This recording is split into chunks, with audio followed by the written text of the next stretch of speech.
As a reminder, please read my pinned message about being civil. That's important and key to this. And please follow all normal server rules, otherwise you guys will be muted.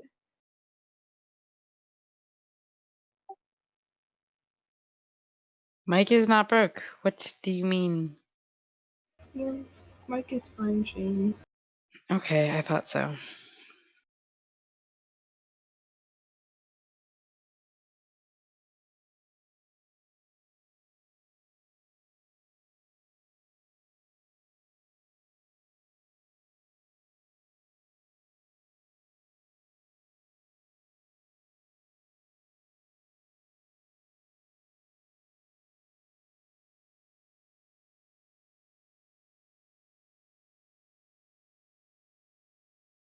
Okay, I think we have 08F first.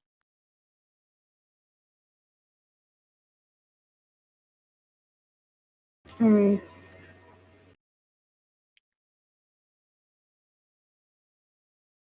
Alright, 08F, you're unmuted. Yeah. Hello? Oh, that's epic. Fuck yeah. Okay. So my question was, I do appreciate that the mods have taken time to redo the rules and put in an update. And I do appreciate that it looks like they did look at the suggestions that I submitted, because I see, some of that implemented in the new ones, and I like that a lot. I do appreciate that. That's a step in the right direction. And it really does show that you guys do listen to the community in this case, and I will recognize that. But I couldn't help but notice one thing, and one of the biggest things that I added to my suggestion list, which if the listeners aren't caught up, you can view that in the pins of Minecraft feedback. Something that was not included was a standard moderator punishment list to be used if a moderator makes a mistake or does even a malicious act. I spent a lot of time on that, and I ran it by a few mods. I think not one, not two, but three. I had individual conversations with about the punishment tiers of a moderator punishment system, where moderators would be held accountable for their actions and if they made a mistake. And I couldn't help but notice that that entire section was absent. In addition, with the section that I wrote about a formal procedure for requesting that a rule be changed, and just general other sections about staff accountability and giving a voice to the users. And that's kind of concerning, because I thought one of the main objectives here was to, one, I know a lot of people in the community, including myself, have wanted staff to be held accountable, and also to give users a voice. I know there are memes about that, but I think a lot of us do sincerely believe that users in the community deserve a voice. And even though you guys based a lot of this rewrite off of what I had given you, everything in relation to those two have been completely removed without a trace, and we can't see an explanation. But I was hoping to get that now. So just briefly, if you could describe, I'm going to boil it down to three questions. One, would you be open to a standard public moderator punishment system with set tiers and guidelines, even if you want to do a point system like you have for the users? Two, if not, why would you not be open to that? And three, can you just explain your reasoning for removing those from my suggestions? And I mean, obviously you didn't include it for some reason. What is that reason? All right, And yeah, I'm just gonna, if you could keep me unmuted, because I am anticipating that a few responses, and I wanted to be able to respond to that immediately and not have to wait in line and break continuity just for a little bit. So thank you. All right, so obviously this is something that comes down to me. The reason why there's not a public tier list for moderators abusing their powers is because we've never had one of them. I don't have one of those across the board for Discord moderators. I don't have them for Reddit moderators. TGN mods do not have that either. and Minecraft moderators will not be separated because they are TGN moderators in the end. So I agree that moderators do need to be held accountable. That is a problem that I've had, and all right. Well, I mean, that doesn't necessarily answer the I'm question. not done. Oh, sorry. I saw you pause, and my bad. So the thing with punishments is that they happen behind the scene because there is something that I conduct, and they happen according to fence. Moderator accountability is important and is something that I have been addressing behind the scenes that you guys haven't seen, and other moderators can attest to the fact that I have put a mod on probation already. Alex was initially supposed to take care of this, but she didn't. And so that is why I became pretty fairly active in the past 3 or 4 weeks. So with the new accountability stuff, sorry, the text chat. With the new accountability stuff, anything of moderators breaking rules is being immediately punished by myself. But the thing is, there are very different situations that have happened behind the scenes that you guys might not be aware of, plus things that have happened on the game that you guys are aware of, and they call for different punishments. I can't go by a tier system because I don't know what's going to work with a moderator. And at this point, I have even stated to moderators that if they continue to fuck up and make really stupid mistakes, they will be forced to resign as moderator. It's come down to that point. But I would not have been able to make that decision if I had to follow a certain tier list. And besides the fact, it's just not appropriate for disciplinary actions to be public to the main server when it's being handled by myself and can be pretty potentially humiliating for moderators. Are you done? Just so I can. Yeah. Okay, so I've got a few responses to that. One, I actually helped run a very large Minecraft server, 2 of them actually, not too long ago, and so I'm not just like talking out of my ass, and I'm not just making stuff up when I say that making moderator punishment public is one that should be expected. It should be expected, and keeping moderators to a standard tier list will help eliminate 1, bias.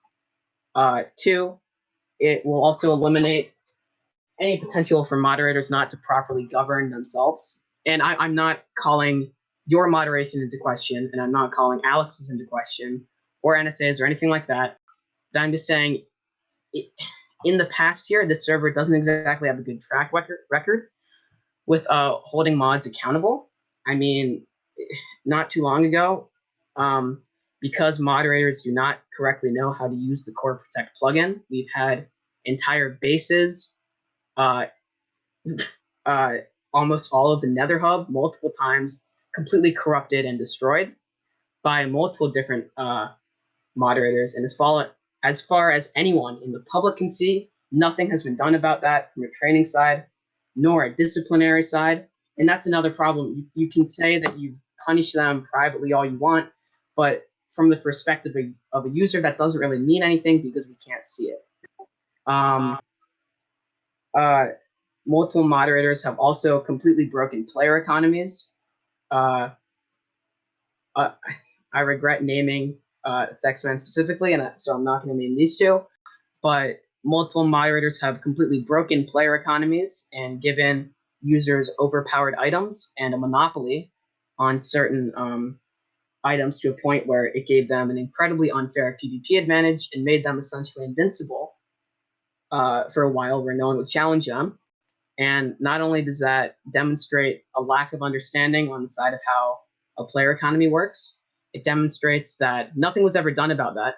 By the way, those items are never revoked, and there was no accountability for the 2 moderators who were responsible for some of this stuff. And these are just a few examples that happened in the last, 2 weeks of moderators messing up and not being held accountable because there is no system in place. There needs to be an official standard tier list system that they can be held to. so that there is no question about whether they did something wrong. There's no question about whether they need to be punished. And I'm not saying that you're a bad moderator, but every person is subject to bias. And the less that you have in a moderation community is the better. You I can't think have a rule set. You can't have a rule set based on pure like subjective judgment. That never works. That was what the last one was, and I'm sure you've heard how bad that one was and how much people complained about it, rightfully so. And just in conclusion, I really don't think that just leaving it up to you or NSA or any moderator to discipline each other is a good solution. One, for the future, two, for now, and three, if you want to regain the trust of the community, since recently moderators have done very questionable things that have deserved punishment and nothing has happened.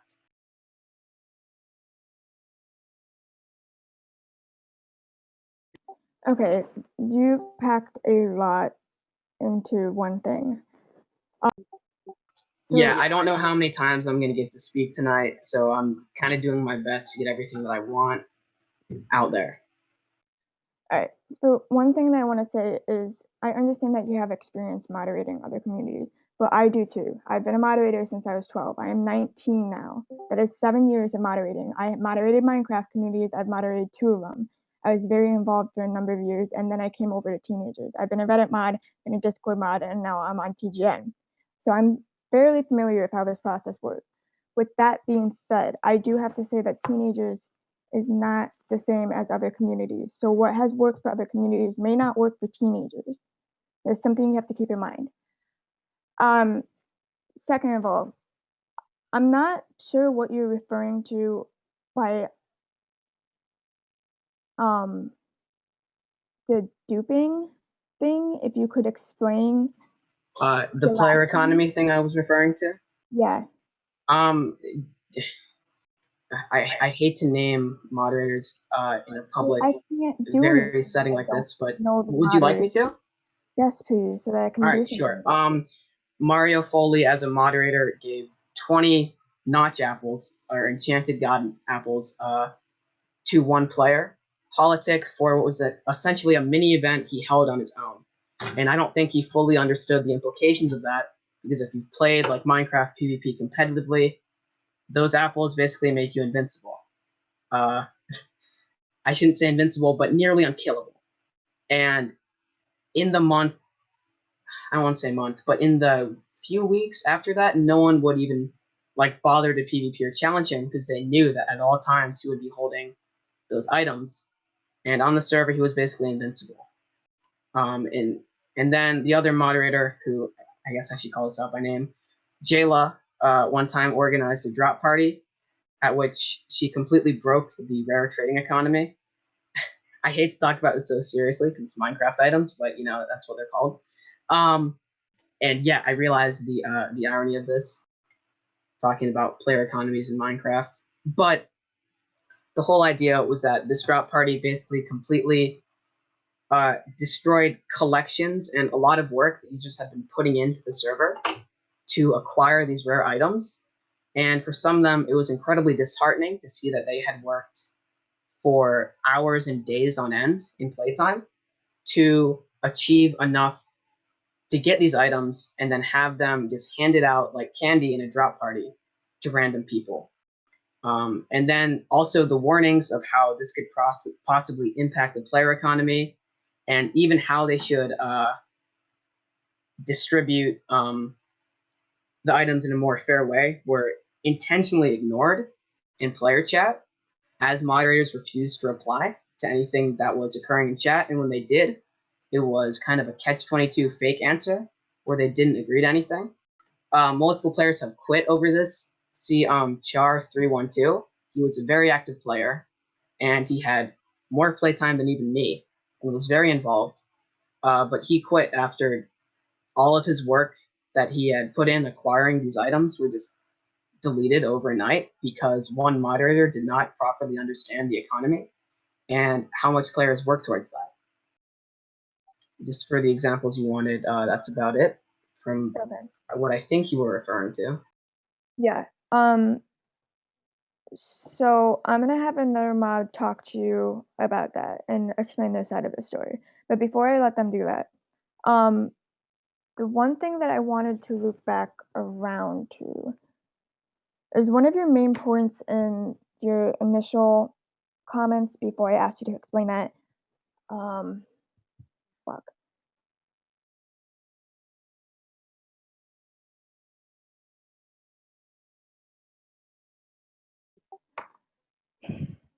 So you mentioned something about mod bias, about how player if mods aren't punished appropriately, they'll be biased.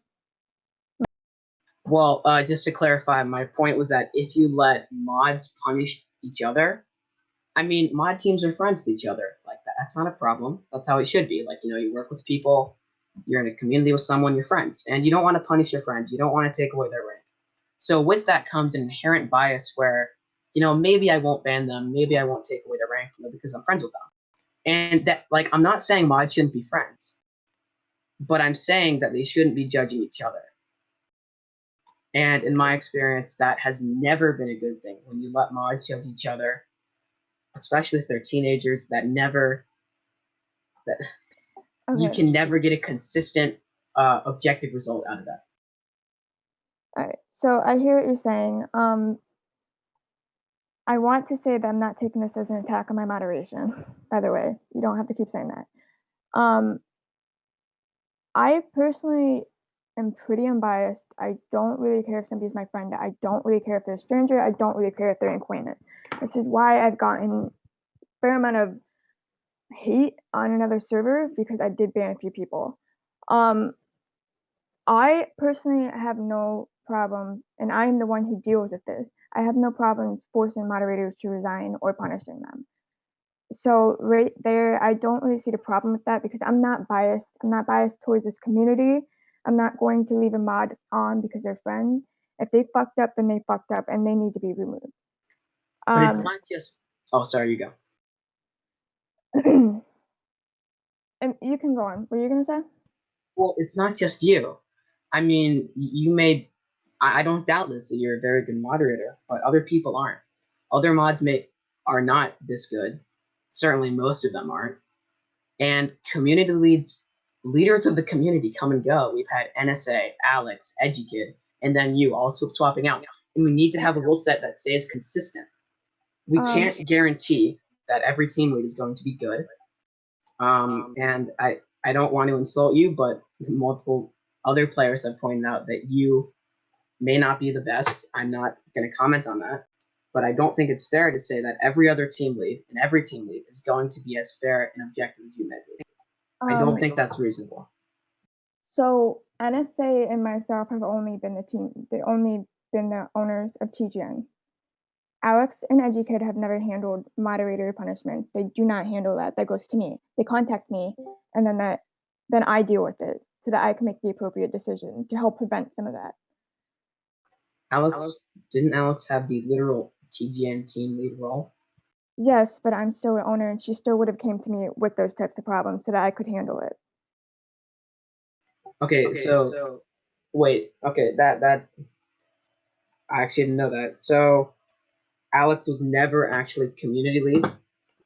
No, it's only been me. I've been the owner of TGN ever since NSA handed it over to me. That I mean, I don't really know what to say to that because multiple other moderators have pointed me and said go to Alex before because she was the team. I think the reason that people don't really recognize you here is that no mod has ever said go to Caro or Caro. I don't know how it's pronounced. I'm sorry. No mod has ever said that. Mods have said go to NSA or go to Alex before. That's why everyone knows her name. Can I comment on that? Yeah, sure, go for it. Just give me 1 second, and then I'll leave it to you. If you read information, it does tell you to go to. It needs to be updated. I know that much. It does tell you to go to Alex first to let her know to handle those specific complaints, but then they go to me. If you were unable to reach a consensus with Alex, you were supposed to go to me. If something significant happened, then Alex went to me. If something needed to be changed, Alex went to me. So I am pretty involved with the community behind the scenes. I know a lot of what's going on, and I'm pretty involved with the moderators, and they can confirm that. I just don't chat in general very much or chat on the Minecraft server, even though I have played in the past, just because I have a lot of other things to do, and I can trust sometimes for the most part, but recently it's been getting better, just the moderators to come to me with the problems that they have and to deal with the Minecraft server. This can be found in information, as I stated before, which I don't think most people have read. And these are community-wide rules that are applicable to the Discord server and applicable to each and every single game. This is getting really kind of off topic from the new rules. So I'm gonna just kind of loop it back towards the rules, and then whoever wanted to speak can go speak now. Yeah, Caro basically said what I was going to say, which is that the TGN team lead is the one that watches or oversees the TGN mods. So if there's a problem, we directly go to her, and if it's something that Alex can't answer or Alex like is unsure of, then we refer to Caro for that. All right, I've just got one more question because I don't know how many times we need to ask. This one's very short. The X-Man, Mario Foley, and Jayla, just as an example, in the last week, have demonstrated that they do not understand the plugin Core Protect, which is a very used administration plugin to roll back grease and other things. And I know that firsthand because they fucked up my base and made it completely unusable. I think the last time it was fucked up, it still isn't fully repaired because when they do it, it's pretty bad. And I'm sure that multiple other users of the community can attest to the fact that mods don't exactly have the most experience with the plugins they use, Core Protect in particular. Okay. So, is there anything in place to, one, train mods, and two, have you seen how the mods have messed up lately and put anything new in place to prevent that? Okay.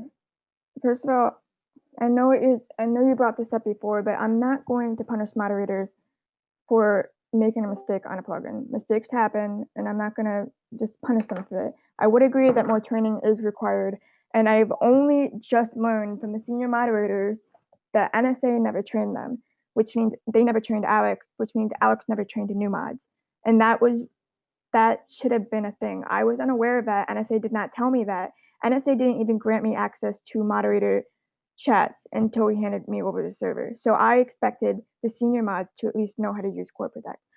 The specific instances that you were talking about, I would like those moderators to respond with their side of the story, because I've heard back and forth on that, and neither one of the stories are lining up. But I would love to hear the back and forth on that too. On that topic, yes, they need more training in Core Protect, but I'm not going to be punishing them or demodding them because they didn't receive the adequate training that they need. And we already have plans on getting the moderators trained for that. We have plans in place. So the moderators that were involved in rolling back his base, could you please explain that side of the story? I can jump in right here. So I can confirm that we actually never were trained on Core Protect. I can only say this for me, Overfast, Muzak, but we were never trained by NSA, Alex, Kuva, anyone who had been on the moderation team previous to us. We had to kind of figure it out as we went. And I'm gonna attach a screenshot in TownHall right now. So, and even NSA didn't know, said that the command that I ran, that kind of messed up the Nether Hub, shouldn't have ran. The screenshot's right there. He said it shouldn't have executed. So that shows that like even like NSA who'd been using the plugin for a very long time. Yeah, so that's another point of why does not a single moderator understand it? I mean, like, this wasn't a hard error. All you did, you forgot to specify a radius. That's like square one. This isn't like advanced training. Like, forgetting a radius tag is like that's what it was. If you want the proof in that, you can scroll up in Minecraft feedback, because I had to prove that Hang on. because Muzak wouldn't accept it. So just gonna remind you to please just be civil. We don't need any aggression. This is just one-on-one. Just be chill. You don't need So aggression. So there was I actually mean, there was I've actually a talked in reason. circles about this with the same mod so many times now. I So I'm understand that, sorry. but I don't So- want to hear the aggression. It's just not Alright, the time and place for it.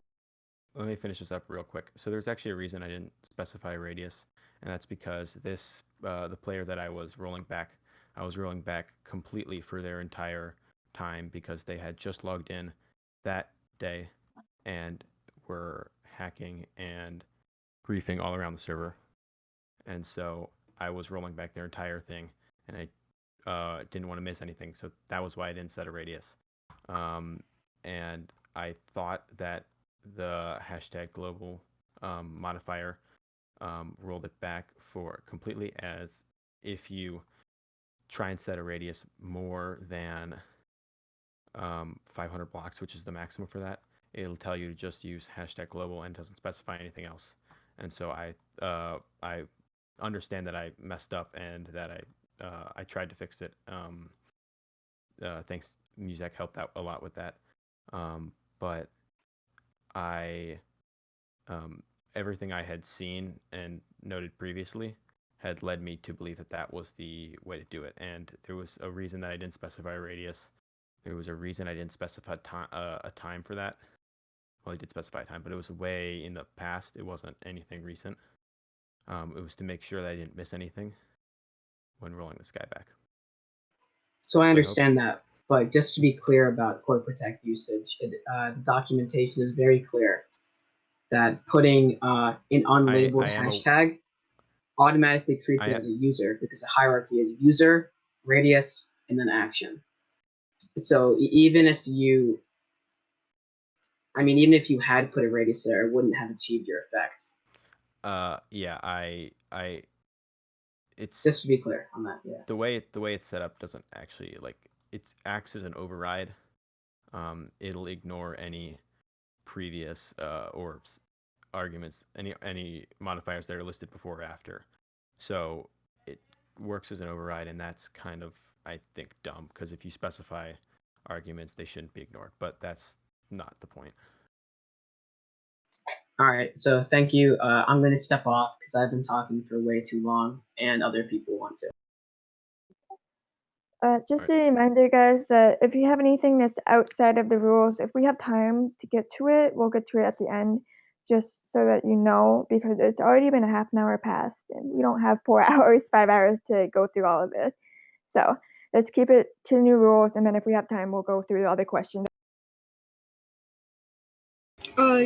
Can I quote Lorian's question because he doesn't have a mic?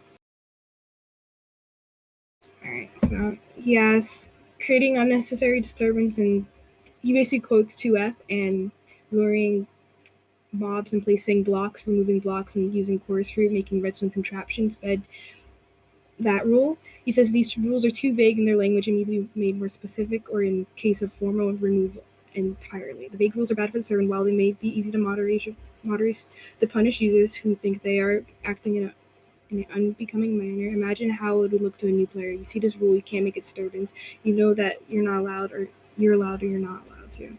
You have to overthink the scenario and wonder if you'll be banned for making a disturbance. Can somebody paste a link to that message in Town Hall? Oh, he DM'd me. I guess I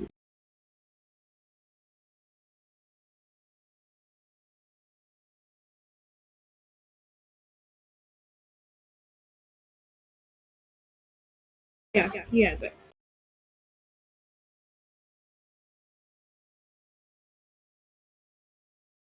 Alright, so that rule, 2F, that has always been in the community-wide rules. And that rule can only be executed by me or by another mod who has explicit permission from myself. It is rarely used and is only used if a user continues to skirt rules when they blatantly are breaking rules, but we technically want to abide by the rules and can't punish them. So if a user is constantly, I barely have any examples because of how rarely we've ever used this. I think I've only used this in the past alongside NSA maybe 2 or 3 times. So essentially, 2F is just there for accountability reasons so that I can pull it if it's ever needed and we don't have a specific thing outlined in a rule that is blatantly against the rules or somebody is trying to get around breaking rules. That's the only reason why it was used. And then Ahmad can respond to the part B of his question.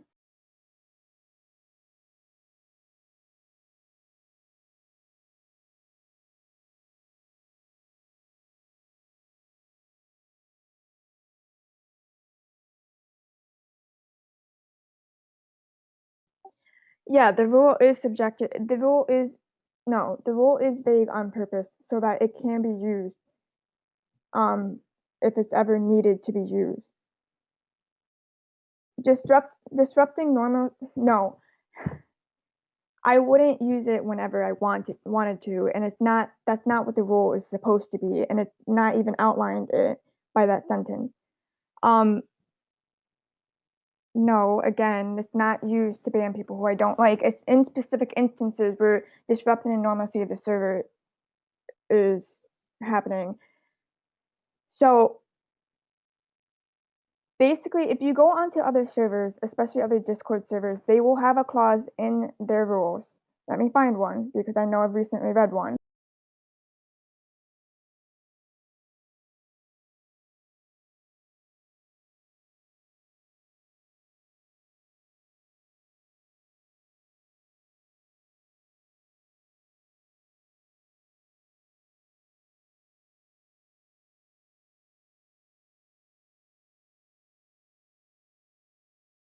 I think Discord is going down because I can't load channels on my Discord. So if I pop out, it's not because I left, it's because my Discord is going down. Also, can you guys please stop ping spamming me? Anyways, most Discord servers have a clause in their rules that does say that if you are a user that is disrupting the normalcy of a server or causing a disruption or generally just annoying general users and skirting rules, moderators have the right to ban that user. They have the right to enforce those rules. This is no different from those types of clauses. It's rarely used, it can only be executed by me, and it's not just to be banning people that I don't like. It's literally only for rare extreme circumstances where I have to pull that clause. I don't like using it, so you won't see it used a lot. All right. Are we ready to move on to the next person? There's in Lurian's question, there is a part 2 of it about the Lurian mob placing blocks.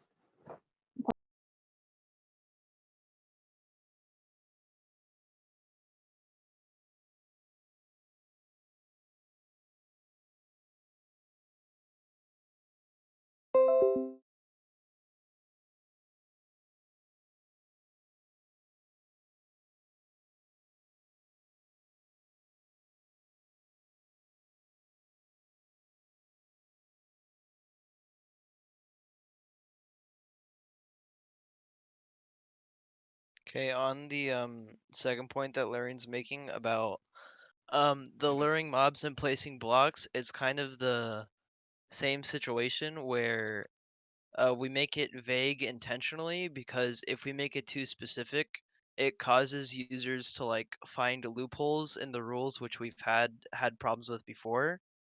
And when users usually find loopholes, it ends up being a more like chaotic time for everybody. I don't know what specifically you're referring to that's vague in those points besides the thing overall, but generally if we make rules, it's not for every rule, but for some specific rules, if we make it too specific, then users will generally try to find loopholes and abuse that.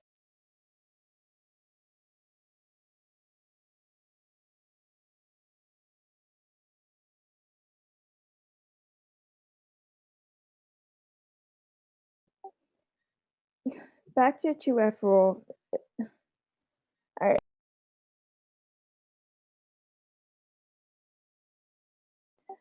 2F is under information on both the main Discord and on TGN, and it's under 2, under C, and it says, creating an unnecessary disturbance that disrupts the normalcy of the server with harmful effects is forbidden. That just means if a user is constantly creating a disruption that is harmful to the server, they can be banned. It doesn't mean that they will be banned, especially if they are breaking rules that they can be banned under. It's just for users that are constantly skirting rules and are not receiving punishments because technically it's not against rules, even though you can tell they are testing the waters. Again, it's very rarely used and it can only be executed by me. The reason why it's not spamming or hate speech is because we already have those rules outlining that. It's for things that don't fall underneath that I cannot technically punish for, but is still disrupting the server with a harmful effect.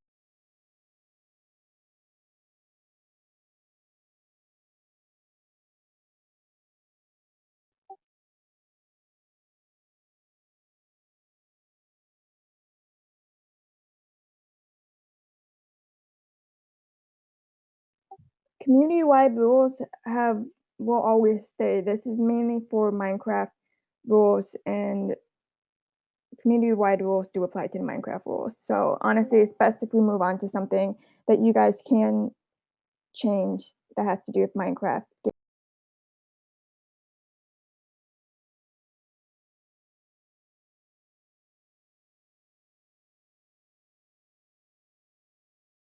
All right, because we're I don't want to, because we want to make sure that everybody can talk. I suggest that we go on to the next person, so that way everybody can have a chance to give in their input.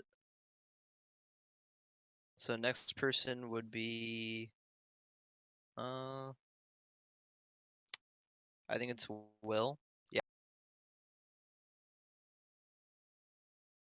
All right, Hello. Will. you're Hello. muted. Oh yes, thank you. So first off, I just want to say that Oof, he was talking about how the mods, he doesn't want mods deciding if a mod should be whatever the punishments for it to be. And we've seen in the past how this obviously can't work, specifically with InShane when plenty of people, I personally was his friend, for example. A lot of people were his friends, and they just, they didn't think he would ever do something like that. You have to understand that no one thought anyone who knew Shane never thought he would do anything like that.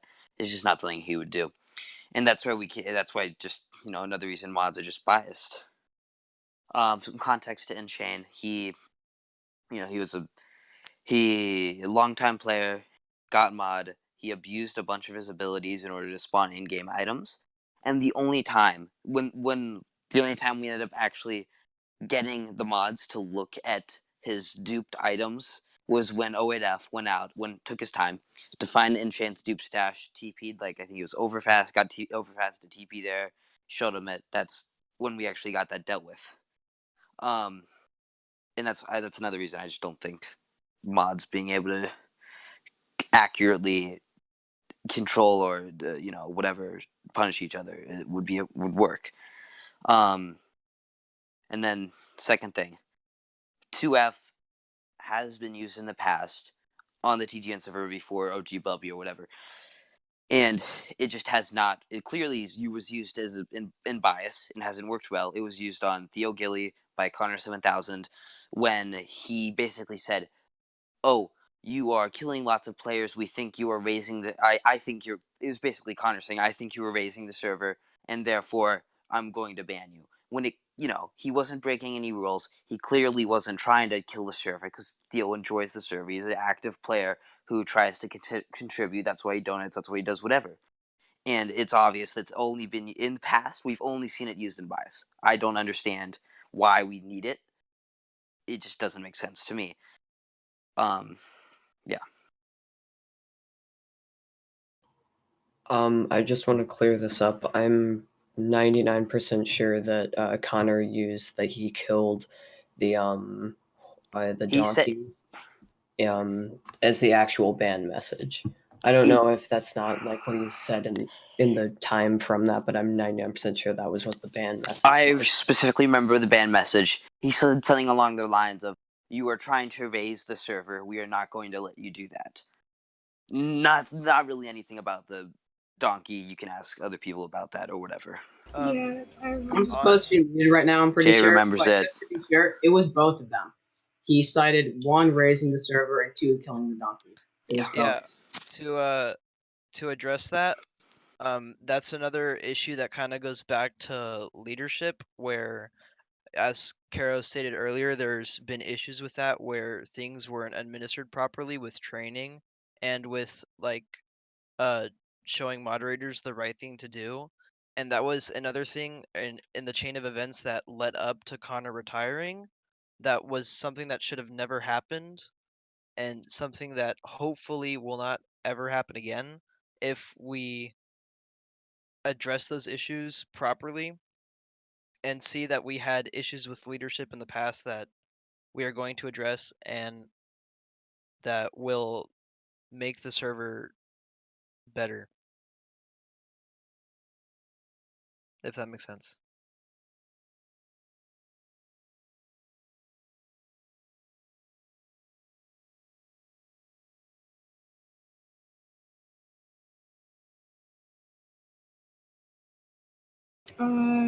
Can I relay another message from a person who can't? Yeah. Okay. I was gonna. I don't know. Finish your thing. Yeah. So once again, on to Enchanted. Didn't really get this answered. I still think again that it doesn't. Bonds clearly can't do that with each other.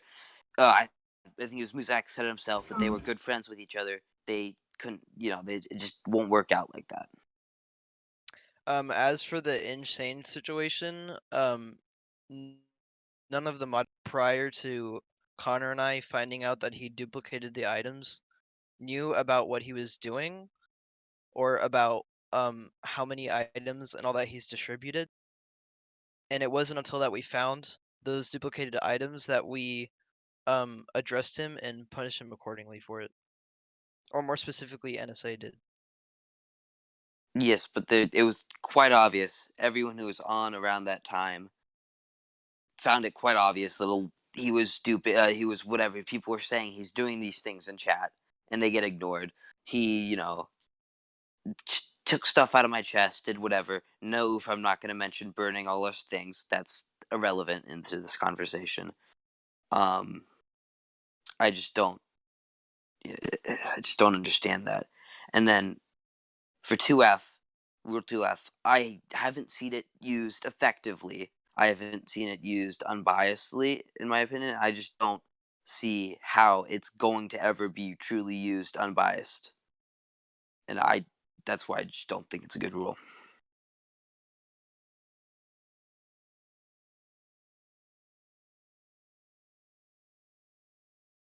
Yeah.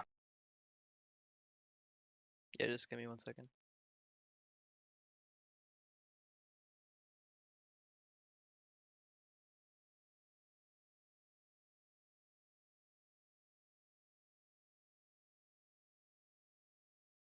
So as for Enchain, with obviously the players warning us about him, it was we were ignoring people. We kept that in mind before we found out, and I'm pretty sure I can't like specifically tell you that that's what led to finding out that he was uh properly abusing his moderator privileges, but since I'm not the one who found it, but I'm pretty sure that those warnings actually helped Connor find out that he was abusing his privileges. But that was never stated publicly.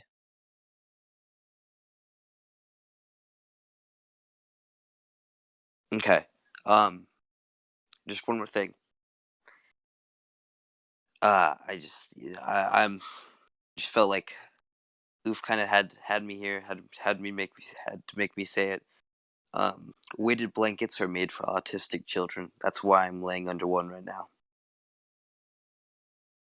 Okay, thank you. So we're gonna move on to the next person now.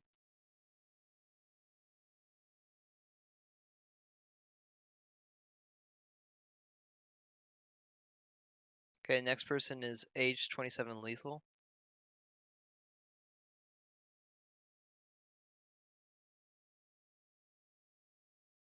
Okay, he doesn't have a mic.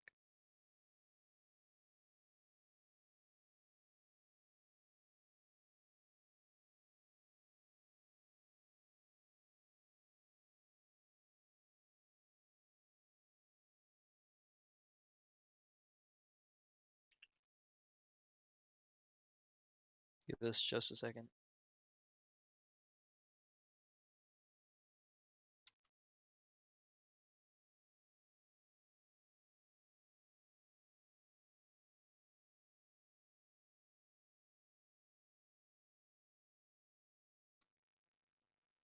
Hello, test.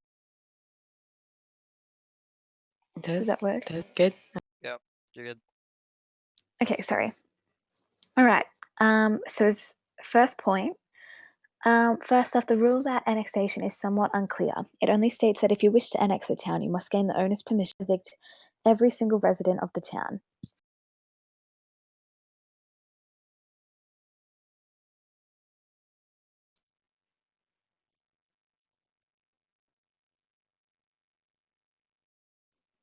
So pretty much for this point, it just really means that, like, because now you own the town, you have to evict every single resident. So you're pretty much just giving them a week's warning to get their stuff. And then if they don't get it within the time, it becomes yours. That's pretty much all that rule comes down to.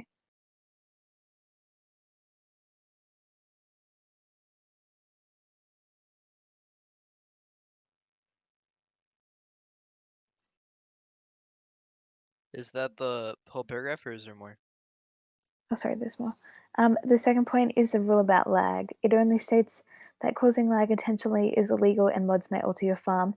If so, then a player may build anything they want as long as its sole purpose isn't to cause lag, although it's highly likely that the whole thing will be destroyed by a mod due to lag.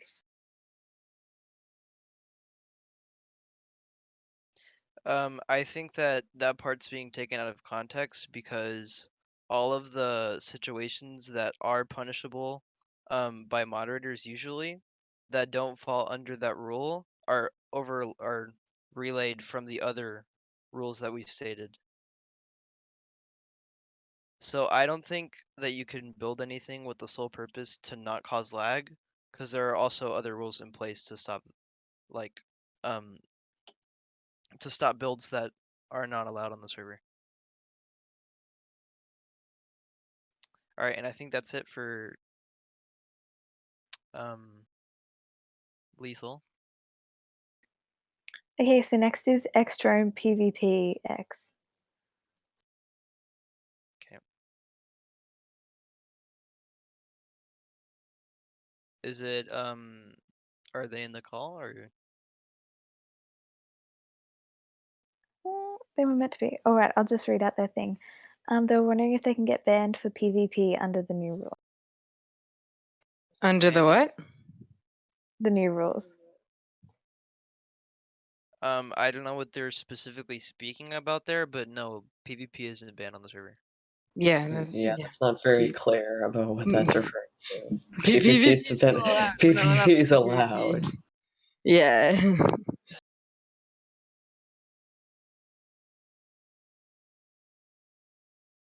Yeah, if that's the only point, I think we can move on to the next person. Yep. Okay, 1-6 is all right. Just move on to Wiz. Wiz, okay.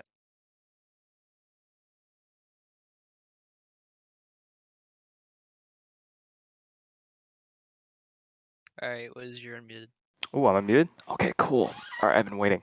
So, a lot of the things, well, I should start with what I like first. I think you guys did a pretty good job on are the new point system for the punishments. I think that this definitely solves a lot of the problems that the community had with mods, with the, I guess, miscommunication between the players and the mods, where the players thought that the mods were just assigning permabans arbitrarily instead of no real system. But at least here, under this new point value system, we can see how many points somebody's racked up and accordingly what punishment they should be delivered. So the first rule I have questions on. A lot of these are if I have questions or just I think they're completely stupid. But the first one is Rule 1D, which states the one problem I have with it is sharing personal/private information about yourself and or others is strictly forbidden. I think the second part, where it says that sharing personal or private information about other people is strictly forbidden, that should be obviously completely outlawed. It's basically doxing. But personal information, I feel that this is your information, this is your person, you have a right to do what you want with it. And by taking that away, I think that this is really just moving towards an authoritarian state. But what I also like to say is that if you do decide to share your personal information, then you should, I guess, recognize the possible repercussions that it may have on your character or on your player by sharing this information to the community. So that's the one part I have problems on. I don't know if you'd like to respond, retort, refute. Otherwise, I'm going to move on to 2C. Yeah, that's good points. Can I? Sorry, just give me a second. You can go ahead and talk what I need to. Yeah.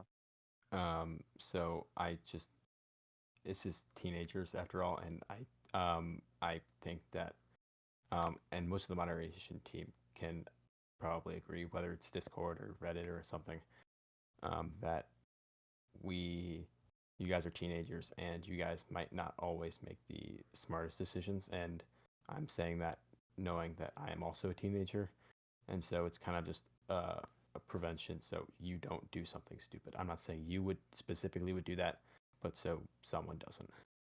It's a safety thing because like even if you think about it and you think, oh, it's best for me, or I think like I've analyzed this and I think it's fine, in the end, if something happens, it falls back on us for allowing it, and that's just an issue, especially because we want to make sure everyone is safe on this server. We don't want there to be any like threat to anyone here.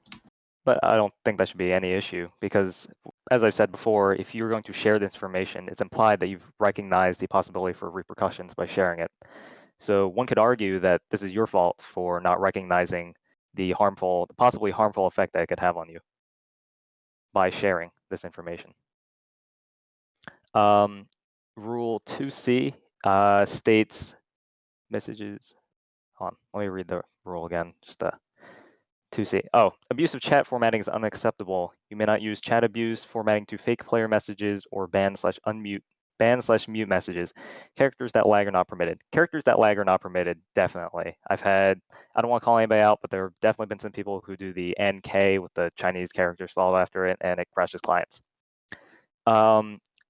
Abuse chat formatting, I feel that encroaches a little onto basically our freedom to express ourselves, kind of.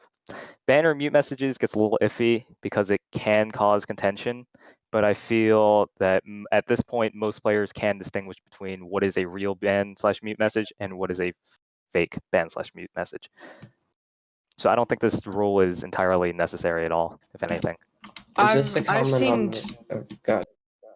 seen several misguided people that legitimately thought they were real, especially when it comes to unbanned messages. I just want to comment on just the distinguishing between something that's fake and real, just as a whole on this server, including that. I don't think it's necessarily very clear cut especially for newer players, or even some older players that just don't know because whatever reason. Like for example, the fake screenshot of me DMing Anti-Contra, the server's resetting, had multiple people actually thinking it's real, and like it's very easy for people to confuse things, like especially when like there's certain emotional states where things can be a lot easier to like think are real, and that can obviously be an issue where information then gets spread, and it's a lot easier to deal with if it just isn't an issue to begin with. Okay, I'm just gonna to continue, but the first part of this to fake player messages, I think this needs a little more specification.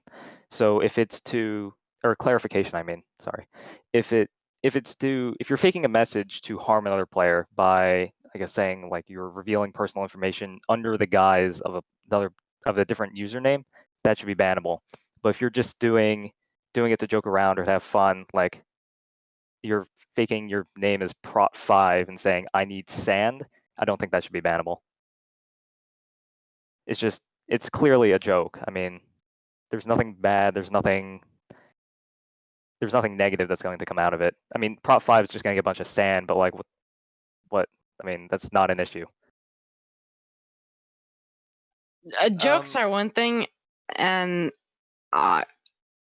it's fine to have jokes, but Okay, but this if rule completely there's prevents spammed, it. That's the problem. if there's spammed messages over and over again like this, where it on some screens it legitimately looks real, then it can really cause confusion.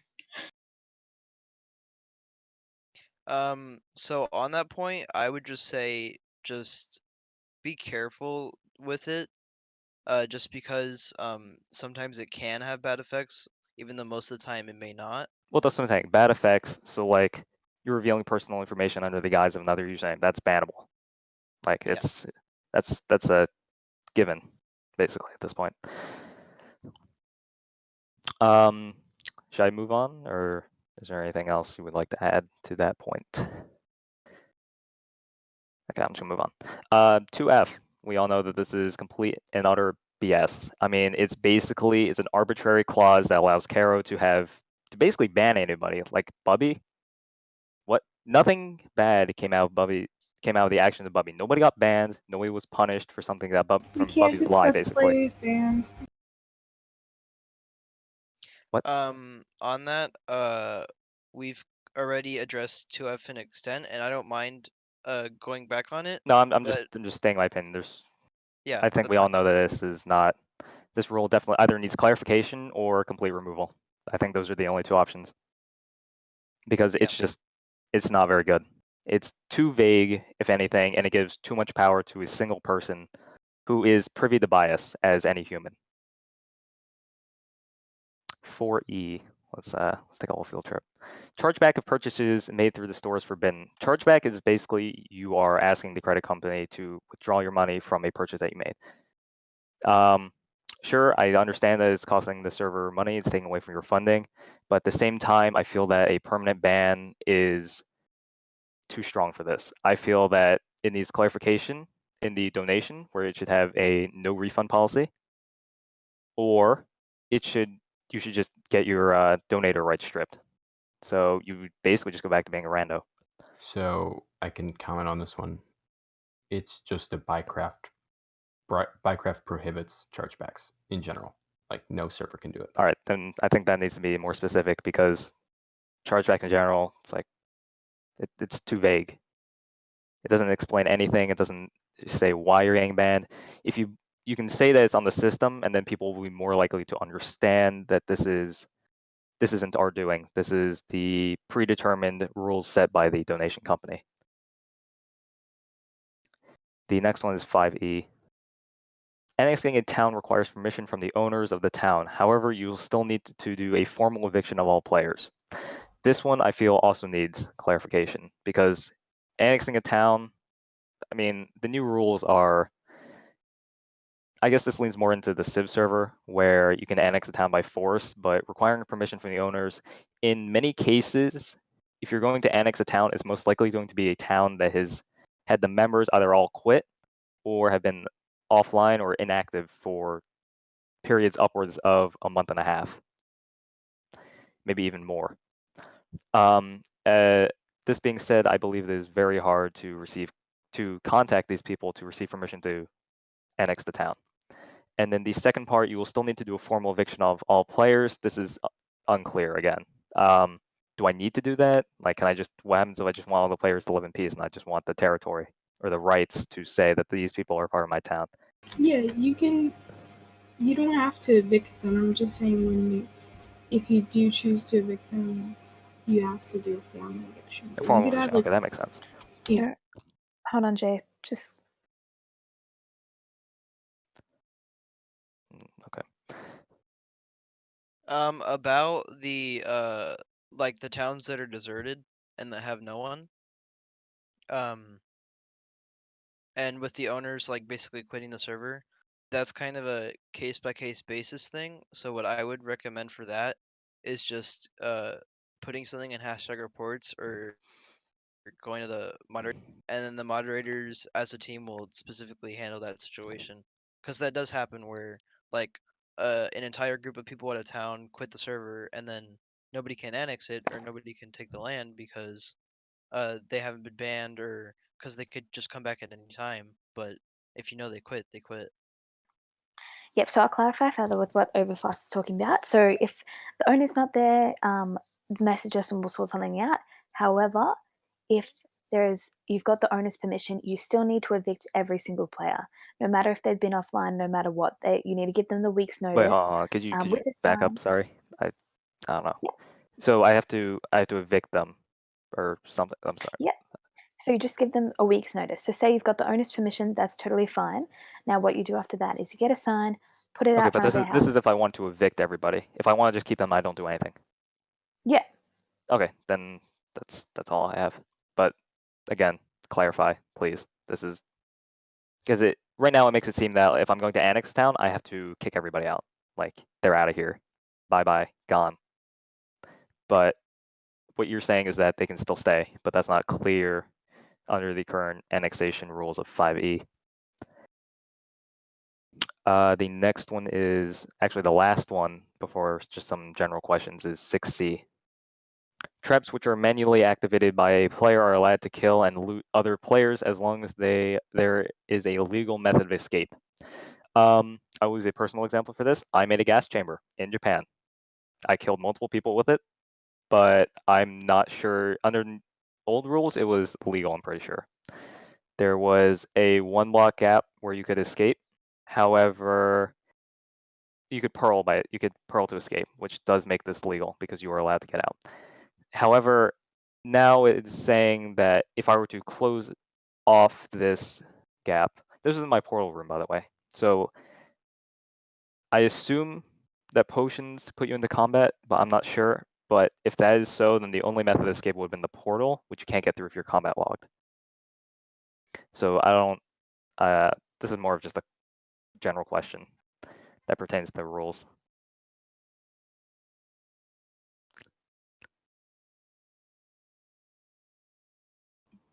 Okay.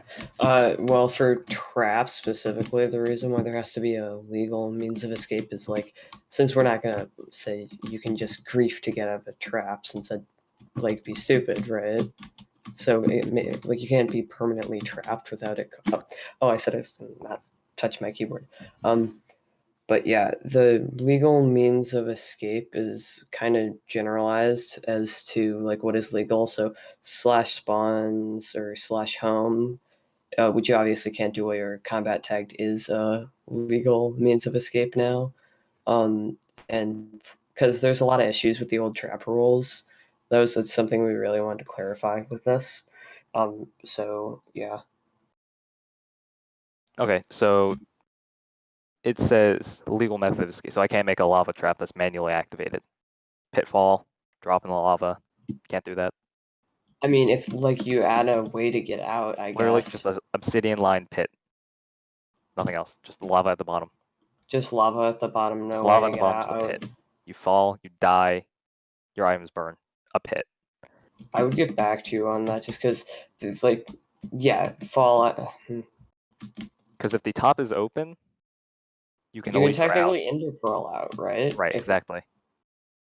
As long as But there's a way. is that like a method of escape? Like, does this reach the point where it's impossible to escape and therefore it is illegal because it's no longer considered a method of escape? Or is this still a method of escape because you have the potential to do so?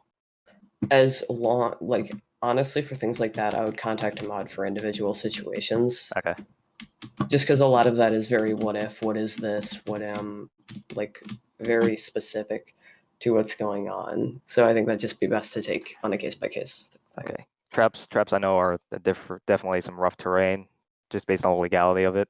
So I won't hone in on that too much. Some general questions now. The first one is regarding the point system. Why is it? This question was kind of made when it was still 5 points to mute, but I feel that 7 points to mute is a bit low. considering that takes 10 points to ban, I think that mute could be raised since it's a lesser offense. For the point system, I mean, obviously it's new and it's still in the early works. So, we're still kind of refining it and going over it and see.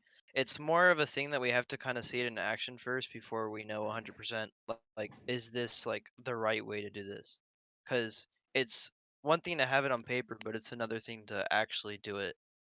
So, we'll look over that. Okay, because in the second part of this, it says permanent mute and permanent ban. I actually have two questions regarding this. Do we get multiple mutes, or sorry, multiple appeals for mutes and bans? Because I remember I was talking to Alex a while back, and she said that due to the limitations of Google Docs, you didn't allow multiple appeals just because you had to go in and physically delete the report, therefore meaning more work, and that you only did it when you felt it was necessary. So will there be multiple appeals in the future for all players? It's been updated for a while now. You can appeal more okay. than once.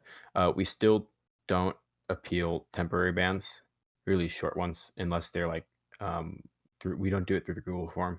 If there is something that you really it's like really obviously false or something, we've always just said to message a moderator and we'll Yeah, look false into it. bans are completely separate from appealing. Like if you know you did it wrong and you're appealing the action. Yeah, exactly. Okay. And then on the subject of appeals, I don't believe that the mod who, well, no, you know what, scratch that question. Never mind. Okay, so that's that. And then I feel that a lot of this banning stuff, I feel like it should be the prosecutor's decision to press charge or not. Because I know that in certain instances, there have been cases of docs or jokes that have tread into personal information territory, and therefore people have been banned for supposed doxing, even though I guess you could call them victim, was okay with it and didn't want to press charges and actually wanted them unbanned because they recognized that this was just a joke and they were messing around. So I feel that the person I guess victim or prosecutor in this case should have more of a say as to what happens to them. What happens to them to their person physically. Now, obviously, if they're hacking, just ban them. I don't care about them. But in terms of doxing or attacks, you could say personal attacks, I feel like they should have more of a say. Yeah, about that, I do agree with that. I mean, the victim obviously should play a part in what happens because, you know, they were victimized. And I'm not disregarding that, but you need to have a really fine line with that because the issue with that is that it's another one of those scenarios where it can be easily abusable. So it's more like testing things out and finding the right spot and finding what we could do that would be best for everybody. Okay.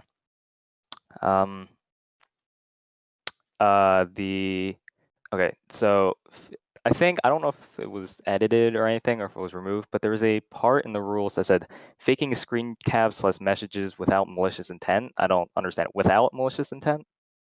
So you just can't fake screen caps or messages at all? Like this is I don't know. That might be a Without typo. malicious intent? Because if it was with malicious intent, obviously don't do it because it's harmful to everybody. But without malicious intent, it's most likely a joke. So if we're not allowed to have fun, what's the point of the server?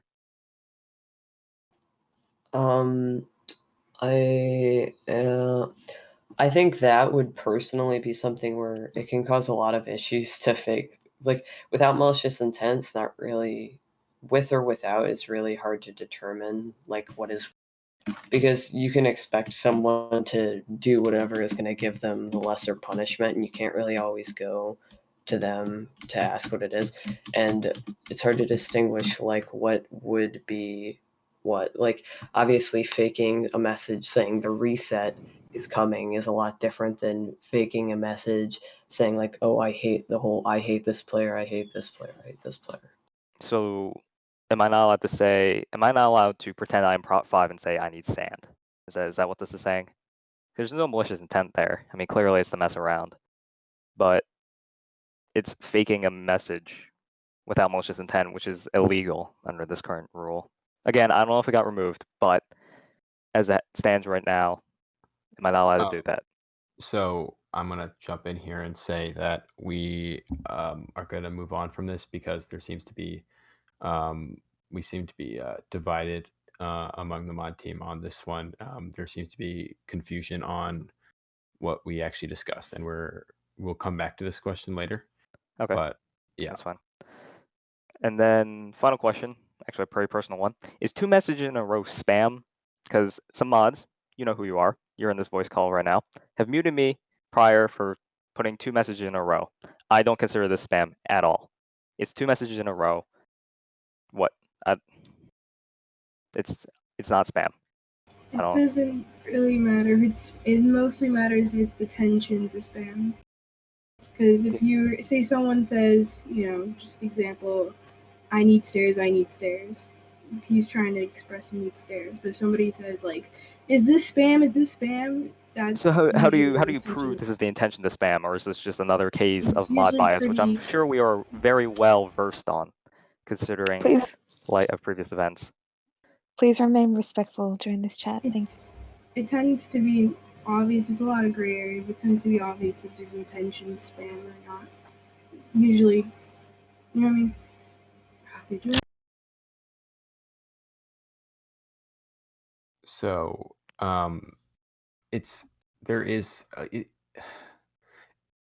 so we discussed this a lot, specifically spam related stuff, and on TeenServe and on TeenServe, they have repeatedly tried to write a rule for spam that covers like everything, and they have been just repeatedly unable to do so. And we just said that because they have tried so many times and failed over and over again, we just there's it's we've basically come to the conclusion that it's not possible. So again, we've tried to eliminate a lot of bias here, and point systems are a thing now and everything. So it's trying to it's not we can't get to a point where there is none. And for something like spam, it's there's just no way to verbalize everything or to accurately convey everything that counts as spam. Picking back of what the X-Men said, that's another one of those areas that is like very situational, and it really just depends on like the context and the subject and all that. And it's another one of those things where we can either be super super specific, but then it would allow a lot of um inconsistent, or we can be it in order to ensure that all of it's covered and that um nobody's abusing it. Okay. Overfast, you could there in the 2 words that you used to describe the thing, so you might want to repeat that sentence. Do what? Was my mic cutting out? Yeah, your mic cut out. At which part? At the words you used to describe the 2 parts, the 2 sections you described. The 2 sections. So, dang, I just forgot what I said. I It's think another one of those things where we can either make it very specific, but then it's obviously going to have a lot of issues pertaining with it, or if we can go more broad and cover all of it. And that's something that like I'm not saying that it's like it's going to be the way it is forever, because obviously if there's a lot of issues with it, we won't have it like that. But it's another one of those things where we just need to test and see what works, and if it doesn't work a certain way, or if like for example like half the servers getting muted for spamming, then obviously at that point it's not really muting for spamming, it's just muting people. But I think okay, if let me back. If half the server is getting muted for spamming, it actually it definitively means there's a problem, because Yeah, that's if what I half the server, if the majority of the players are this upset and raving about something, it means that most likely somebody did something to mess something up, like royally mess it up. Yeah, I completely agree with you with that. That's Like that kind leaf of, brief. you worded that a lot better than I did. Yeah. Okay. That's basically all I have. But I'd just like to end by saying that clarification in these rules is key, because if you don't, people are gonna find loopholes, and it's either gonna hurt you, it's gonna hurt us, it's gonna hurt everybody. So please clarify these rules. And where's Caro? Because Hello. she just, oh, okay, she's back. She disappeared halfway through. All right, I'm gonna go to bed. It's 12 in the morning. I need to stay for finals. So I will see you all. Thank you for this opportunity, and I look forward to seeing what changes you have. All right. Thank you. Thank you. All right. So the next Thank person you. is Devin S. Yeah. All right. So, not like for most of the rules, I don't really have any problem with any of them. I mean, for the most part, as far as how I play, not much, and the rules have changed. Because I like building farms and resting contraptions. So it's basically how I play the game. So the first thing, I just like, so the problem is the glitch rule hasn't changed at all. Okay, someone's saying my mic is too loud. Okay, I guess. Shh.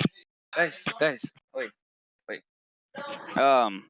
So I think like the glitch rule hasn't changed at all, and as far as who determines what glitches are allowed and what are not, I think that should change, and I think certain glitches should be allowed as they're beneficial for the server, and they add content for players like me who spend a lot of time playing technical Minecraft, stuff like that. The first one is TNT glitching. This one is not extremely important to me, but it allows for quite a lot of useful things. It's most commonly known as TNT duplication, but I don't think it's duplication. The Wikipedia definition for duping. 1 second. Okay, so the TNT duplication. The duplication definition for gaming is duping refers to the practice of using a bug in a video game to illegitimately cause duplicates of unique items or currency in a persistent online video game. TNT duplication does not create any form of unique item nor currency, and it doesn't even duplicate. In fact, it's just generating a TNT entity. There's no item created there. If you don't know what a TNT duplicator is, I will send a image if I can. Bruh. Okay, Can right. I address the points you talked about? Yeah. So I do want to, before I say anything about this, I do want to say that at the beginning of page 10, there's an excerpt that says if you have any doubt on modification or glitch is allowed, you can ask a staff member. And then Yeah. obviously, if you have one that's not allowed, I mean, feel free to ask us. We really don't mind. Yeah. The problem, well, like, there's a lot of, the problem is, I guess, kind of like, I don't know how to say it. It's too, I don't know. I guess it's like too much work. I don't know how to put it in words, but there are a lot of glitches in the game. Like going through each individual one, having to make sure that each one is allowed. Like obscure bugs, like for example, 1.14. Zombie pigment will lose interest in you after like 2 minutes, and I think this is a glitch, and it's on the Jira bug tracker as a glitch. So that means you could abuse this by simply just pillaring up on a cobblestone tower and just standing there waiting for the pigment to de-aggro. And that's a pretty obvious abuse of an exploit. So having to ask staff for every single little bug or exploit that we come across is, I guess, a little too much. But anyways, back to about that, obviously we're not gonna like start banning you for like abusing, like, or not even abusing, just using little glitches, like for example like breaking the bedrock at the top of the world. Like I don't think honestly like we care to the extent where we're gonna go out and like look and see if like, oh, this person abused this mod mechanic or something like that.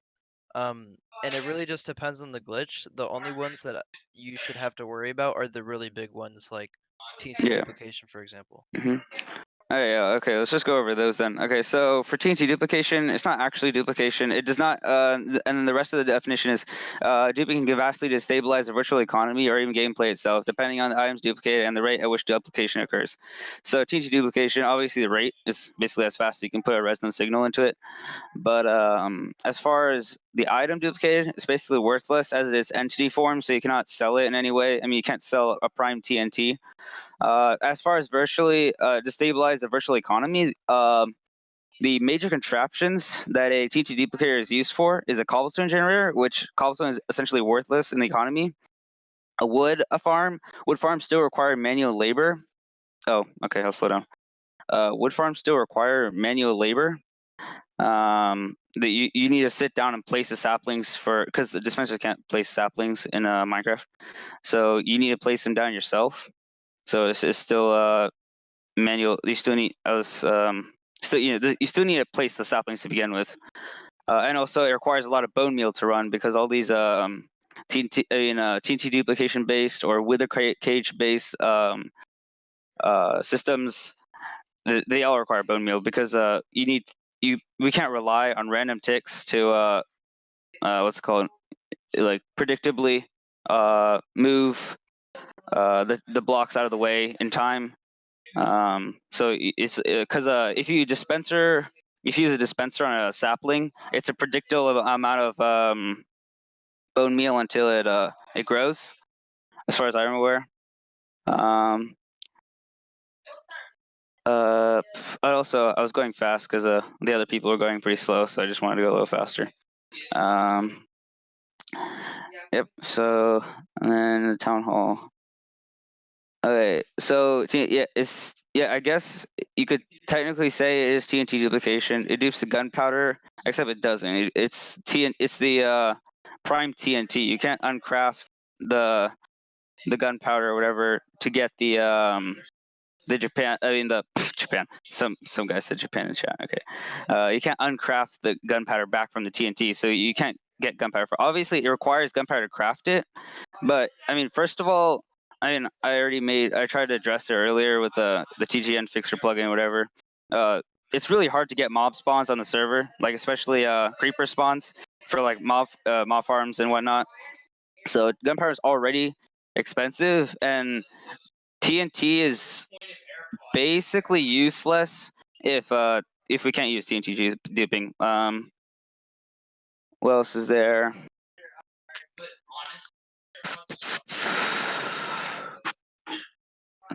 All right. Next. So TNT glitching adds a lot of possibilities in gameplay for people like me. You can make all sorts of stupid things, like you can make a TNT powered mob farm or golem farm or whatever you want. It's just I guess another redstone component. At least in my opinion. Oh yeah, okay. The main problem is that on TGN, withers don't break blocks. In vanilla, the obvious non-exploity based block breaking technique would be using a wither cage, but withers don't break blocks on TGN, so we can't use it anyways. And I don't think that will change.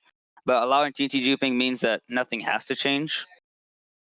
Just simply changing the rules for it. The average player will basically never feel the impact of having this allowed anyways, because the cobblestone and wood is sold really cheaply anyways.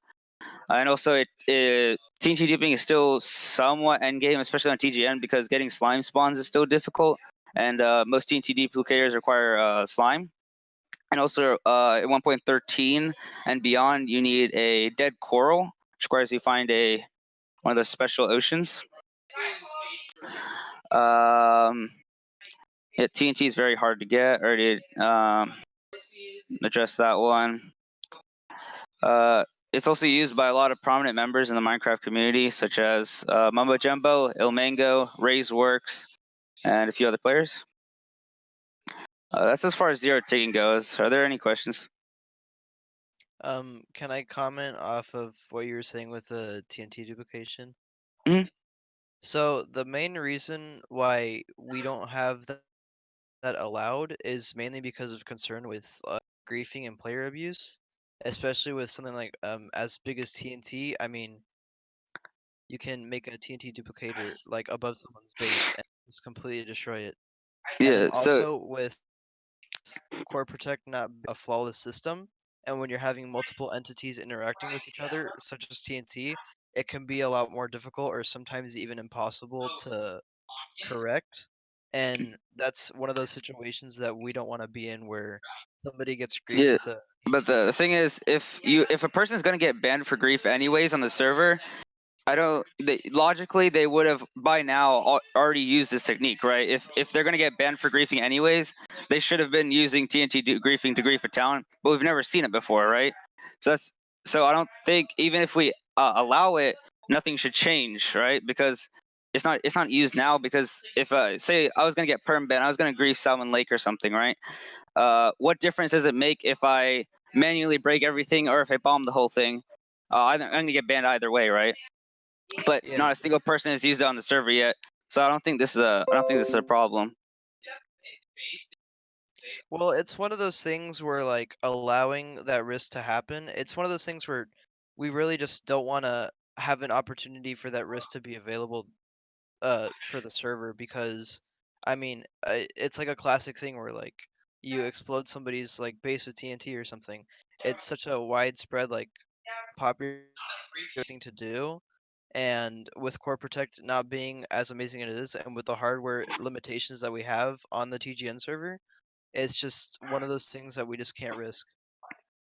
Okay. So another thing is what was I saying? Oh yeah. But I mean the same thing goes for how it's used in the opposite way, the exact same way for destroying terrain. For example, clearing out areas. That's one of the major uses of TNT duping. Is to make quarries. Not there's traditional quarry. Not one of those super advanced quarries, the ones that give you all the items back. Those are extremely complex, and I don't think anyone on the server would ever build something like that, especially because the world board is so limited. But I'm talking about like the just the quarries that would clear out areas. It's purely for making large areas where you can build, and most importantly for people like me, I want to destroy all the terrain and like the render distance for a player right on the server for a project because I want the maximum mob spawns possible, which is already pretty hard. So you have to always do these drastic measures for even the smallest amount of mob spawns on the server currently. So about that, we've already had issues with entities and lag. Like we had mob stacking implemented before. It's just another one of those hardware things where we don't have the equate that many entities on a server, and especially if it's going to be a thing that everybody uses, the server's just going to crash and it's just going to stop working, and then it's just another huge situation that could easily be avoided. But with TNT, there's only one item, one entity at a time being created for the most part. Like a quarry will only have one TNT at a time for the most part, because if you're using multiple at a time, then one TNT would knock the second one over and it would cause inefficiencies. So for the most part, most quarries don't create multiple entities. But I know what you mean, especially if a lot of players have cobblestone generators, which are fully automatic, and so I could see how that would be a problem. But the same thing, I think the server can handle it because I know there are a lot of massive melon farms, especially. Am I cutting out? No, you're fine. I know there's a lot of massive melon farms and what's it called, sugarcane farms, and they both cause multitudes more entities. They're like a lot more entities, especially from a sugarcane farm. About that, it's another one of those technical things that I don't want to go too into because it's kind of off topic. But with TNT, you're having the chunk always loaded and it just causes hardware issues and all that. But I'll get back to you on that since we have to move on and get to everybody because we're already an hour and a Yeah. half. Okay. I'll go a little faster over some other things. So zero ticking is like the main thing that I've been pushing for recently because I guess TNT duping. I can understand why TNT duping is banned. It's still like technically duping. I see the hardware constraints and whatever, but zero ticking, I don't see any logical reason for this one. Odyssey has already addressed this. Yeah, I know, but then Odyssey we already We NSA had already addressed this, and this goes down to NSA. So this is something you should talk to NSA about because we have nothing to do with that one. wait, but he's under the well, he's like whatever the mods decide is whatever what he does, right? Because he doesn't have a authority of the Minecraft rules.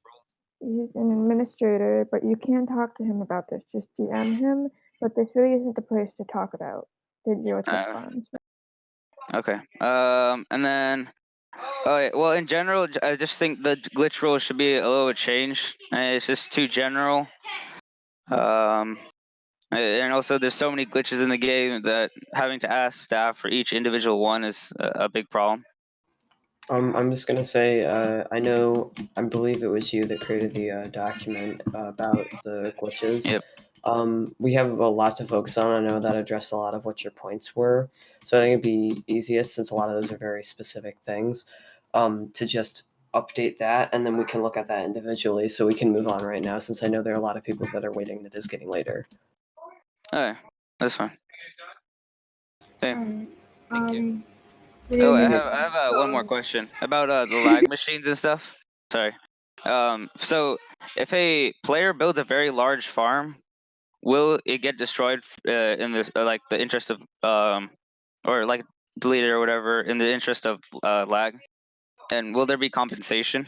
Not exactly, but there are specific situations where certain farms won't immediately ban. Will address the issue and tell the player about it, and then if it continues to happen, then we punish them accordingly. Will there be compensation though? Like if you build a very large farm that I don't know produces like I don't know, some random item, what will the compensation be for that, or is there just no compensation?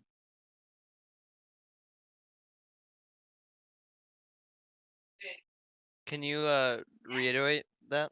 Is there a compensation? Like if your farm is deleted, if you build like a very large farm, The farms won't be deleted. Just the automatic redstone that activates it will be turned off. well, I mean, like if it's like even if it's a manual activated farm, it could still cause like a pretty large amount of lag if it's sufficiently large enough. Would those still be deleted?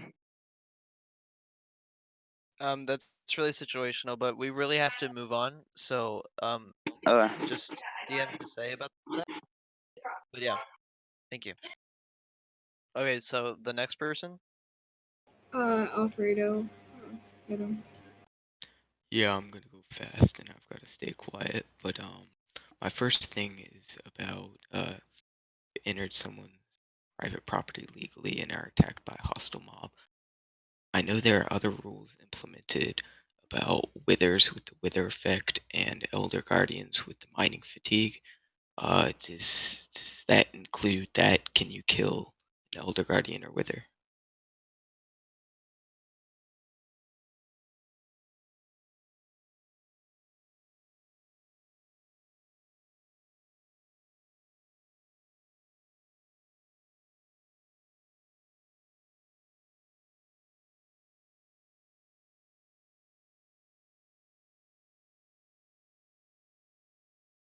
Is that not been discussed? Can you repeat it? You were too quiet. Sorry. Okay. Yeah, sorry. I need to amp up the volume a little bit. So is the rule about legally killing hostile mobs in another person's property inclusive with withers and elder guardians? Because I know a lot of players like to flex, including me. They're cool mobs.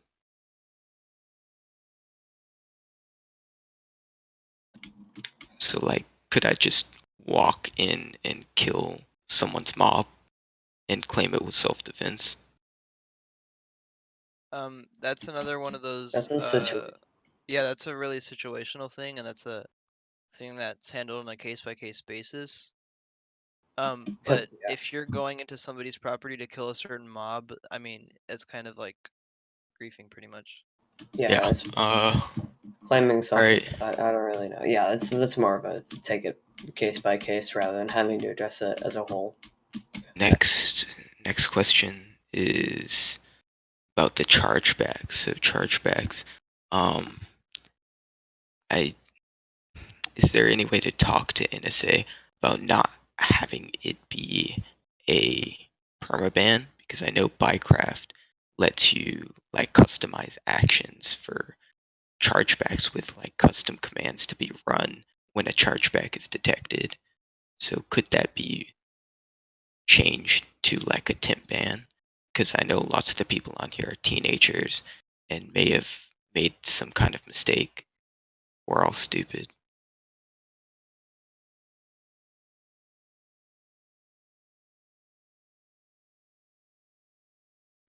That's already been addressed, and Bycraft doesn't allow for chargebacks. But like a situational basis, you really have to talk to NSA about it because none of us have any access over Bycraft or the perms for Dono. Yeah, I got you. Okay.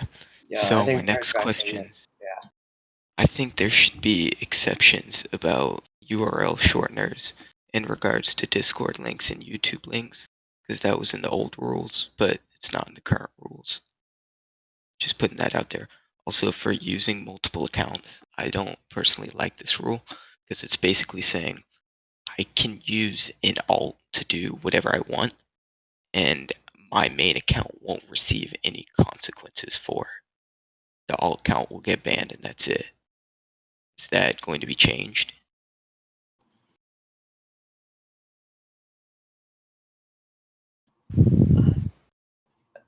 You receive there's points that are put onto your main account because of Yeah, but isn't it just 1 point? Pretty sure it's yeah, just yeah, 1 it's just point on 1 the main point. account. I don't think that's a severe enough punishment. Honestly, I'm just putting that out there. I'm moving fast though. I think honestly, a lot of these questions are very case by case because I mean, that would really depend on what you're doing with the alt. But I Yeah. think leaving it at 1 as a general thing is fine. Yeah, I got you. My next one is about Rule 2F for the very vague creating an unnecessary disturbance rule.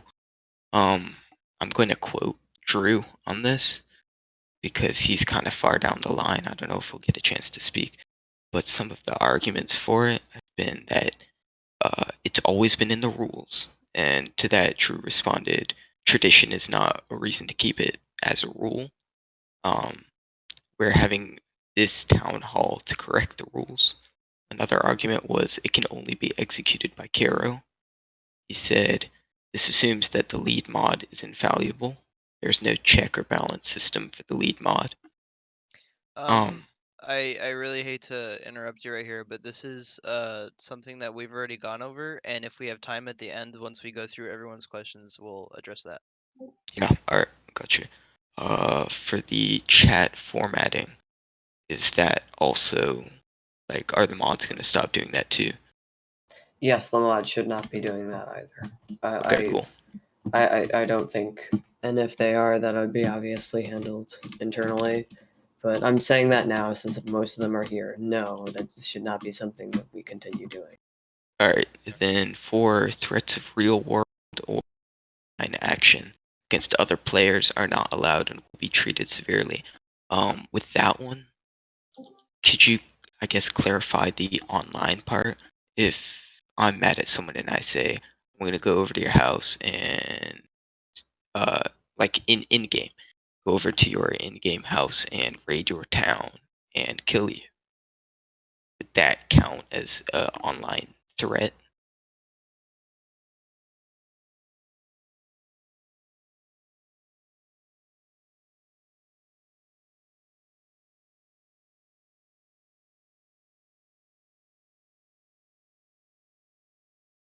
Oh, can you repeat the question? Sorry. Yeah, so with the threats of real world or online action against other players, does online include in game? Like if I threaten someone in the game, like say I'm gonna raid your town, is that considered a online threat? Is that bannable? Well, saying I'm going to raid your town is kind of like a more of a part of the game. Yeah, I get that's a So light example, but like is online meaning like through DMs or is it yeah, also in game? online, like Yeah, applies and with if you're talking, Discord, Minecraft. All right, cool, gotcha. Also, I'd like to clarify. This was like lightly touched on, I think, with Wisgo, but he took it in a different direction. Is an action itself bannable? Like, okay, so with an illegal action between two players, is the action itself bannable, or is it if the one receiving? I guess I have to give an example. If someone ePro glitches through my house, is the ePro glitching itself illegal, or is me pressing charges illegal?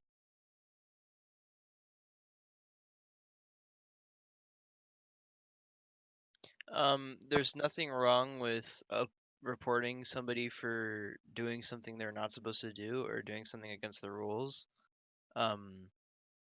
But we're not going to ban somebody just because somebody wants them banned without specific proof for that ban. No, I mean, if there is proof and the mods have already banned a person, but it turns out that the person who was affected by it didn't actually want to press charges. That's a very situational thing, and I would have to get back to you on that. All right, cool. Also, are you going to add in a joke clause? So I know in the harassment for rule number 1 talks about like racism, homophobia, that kind of stuff. Even if it's a joke, it's going to be treated as if it was serious. Does that same thing go for everything? Like, is everything taken seriously? I mean, obviously every joke isn't taken seriously, but if it's with if it's like along the lines of hate-based commentary, or you're joking about something that people can people can be people that can be sensitive to it, it's something that should generally be avoided. So is there going to be any clause, or is it all going to be like based on what the mod thinks about it? All hate-based commentary on the server or in any teenager's service is considered serious, and there's no place for that kind of language or anything here. So not yeah, just don't do it. just like hate based, so not just like racism, homophobia, but It- also like other the- things the- like doxing. Each thing is separate. The clause you referenced explicitly says hate-based commentary. Yeah, that's my point. Is there going to be any addition or clarification of like a joke clause for other situations? So we already addressed doxing, and it's so I will skip that one. But for other ones that aren't specifically stated, there's always room for interpretation, and I know we try to get rid of bias and everything, but this is another situation where judging a joke or serious is just not something you can write in words on a in a rule thing. So it's just it's up to interpretation for that one. So there is always room for judging if it's serious or a joke, and if there's questions on that, we've gotten very good at asking each other. So for that kind of thing, there generally it won't be a specific moderator making a single decision on that. It'll be a team decision. And yeah. As for putting it into I hope that words, answered the question. yeah, as for putting it into words, I guess looking at OIDF's set of rules isn't really applicable, because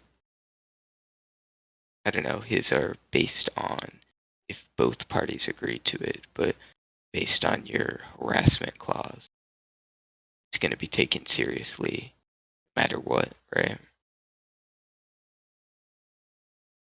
Hate-based hate-based commentary is always taken seriously. Okay. And Okay.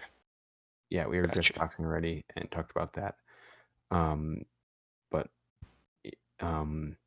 harassment is, I think, would also fall under that rule.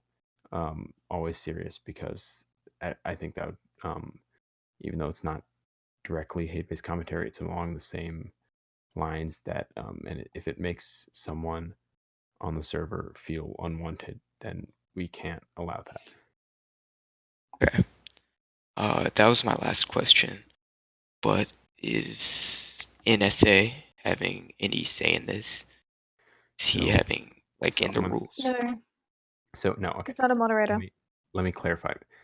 NSA does not moderate the server, which means he does not have any say in the rules or anything like that, and or what we do or decisions we make as a team. In fact, he doesn't even have access to the moderator chat. All right. Thanks. The only the things that he does help determine anything technical, for example, one tick farms, that's a lag issue. That kind of thing is his decision, because he's been doing this for years, and none of the rest of us have any experience with that. So those are the only decisions he's making, are technical ones. I would also like to add that this is NSA's decision. This is not my decision. This is not any of the moderator's decision. He made the decision to completely separate himself from this community besides administrating the server. Yeah, I saw his post about that. I just asked that question for Jackson, but that was my last question. Thanks, guys. It is definitely a step in the right direction. Thank you, and I'm going to sleep. Okay, thank you, Ned. Also, can you guys please don't ask other people's questions, because this is part of the reason why it's taken so long. Just ask your own questions so that we can get to those.